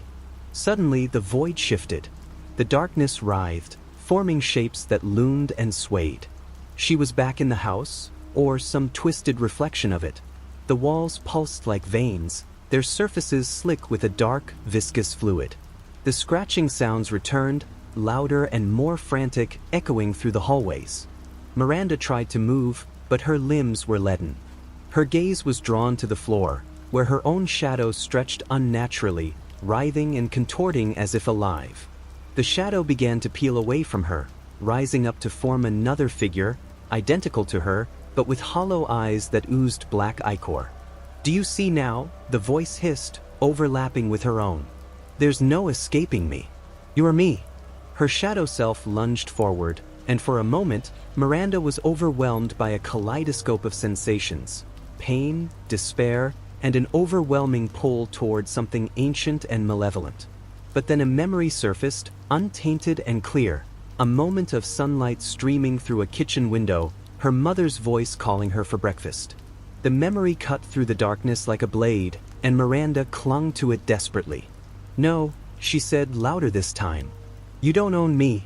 The void seemed to recoil, the writhing shapes pausing in their relentless advance. The figure before her faltered, its form flickering like a disrupted signal. Miranda felt a spark of hope, a sliver of control returning to her limbs. The house began to quake, the walls groaning as fissures spread across their pulsing surfaces. Light seeped through the cracks, brilliant and blinding. Miranda pushed herself up, her legs trembling, and began to move toward the source of the light. But the darkness wasn't finished with her. The figure let out a deafening screech, its form elongating and twisting into something monstrous. Tendrils shot out from its body, lashing toward her with the force of a whip. Miranda ran, her feet pounding against the floor that felt like it could collapse at any moment. The light grew stronger, and with it came a warmth that seemed to push back against the encroaching void. She reached the doorway just as the tendrils wrapped around her ankle, dragging her back with impossible strength. Her fingers clawed at the frame, the light pouring over her skin. The voice returned, more desperate now. "You can't leave. You belong to us." Miranda screamed, a primal, guttural sound that resonated with the light around her. The tendrils burned where they touched her, disintegrating into ash as the light consumed them. With a final burst of strength, she lunged forward, the world exploding into brightness. Miranda tumbled through the blinding light, her body weightless and spinning. The warmth that had given her hope dissolved into a blistering heat, oppressive and suffocating. Her scream echoed into the abyss, but there was no answer, only the rising cacophony of wailing voices, endless and maddening. When she landed, the ground was jagged and searing hot, burning through her clothes and biting into her skin. She gasped, her lungs filled with acrid smoke that clawed at her throat. The air itself was heavy, thick with the stench of sulfur and decay. Miranda forced herself upright, her vision adjusting to the hellscape around her. The sky was a churning mass of crimson and black, lightning flickering across its endless expanse. The ground stretched infinitely in all directions, cracked and glowing with molten rivers of fire. Figures writhed in the distance, their silhouettes contorted in agony, clawing at the barren earth as if seeking an escape that didn't exist. "No," she whispered, her voice barely audible over the distant screams. "This can't be real." A shadow loomed before her, and she looked up to see the figure from the house. It was no longer featureless. Its face was a grotesque mockery of her own, twisted with a cruel grin. The voice, now booming and echoing, filled her mind. "You ran to the light, didn't you? Thought you'd escape me. But there is no light here, only fire and suffering." Miranda stumbled backward, her bare feet slicing open on the jagged rocks. Pain shot through her, raw and unrelenting. The figure reached for her, its hand now a skeletal claw wreathed in black flame. "You'll feel it, every moment, every second," it hissed. "Eternity is long, Miranda. And I will savor every scream." Before she could react, the ground beneath her cracked open, and she plummeted into the fiery depths below. The flames engulfed her, peeling back her skin with merciless precision, yet she couldn't die. The pain reset, over and over, like a clock rewinding to the same horrific moment. Time no longer held meaning. Miranda's cries joined the endless symphony of torment, swallowed by the infernal landscape. Here, in the bowels of hell, she was just another soul trapped in a cycle of agony, forgotten, lost, and utterly consumed.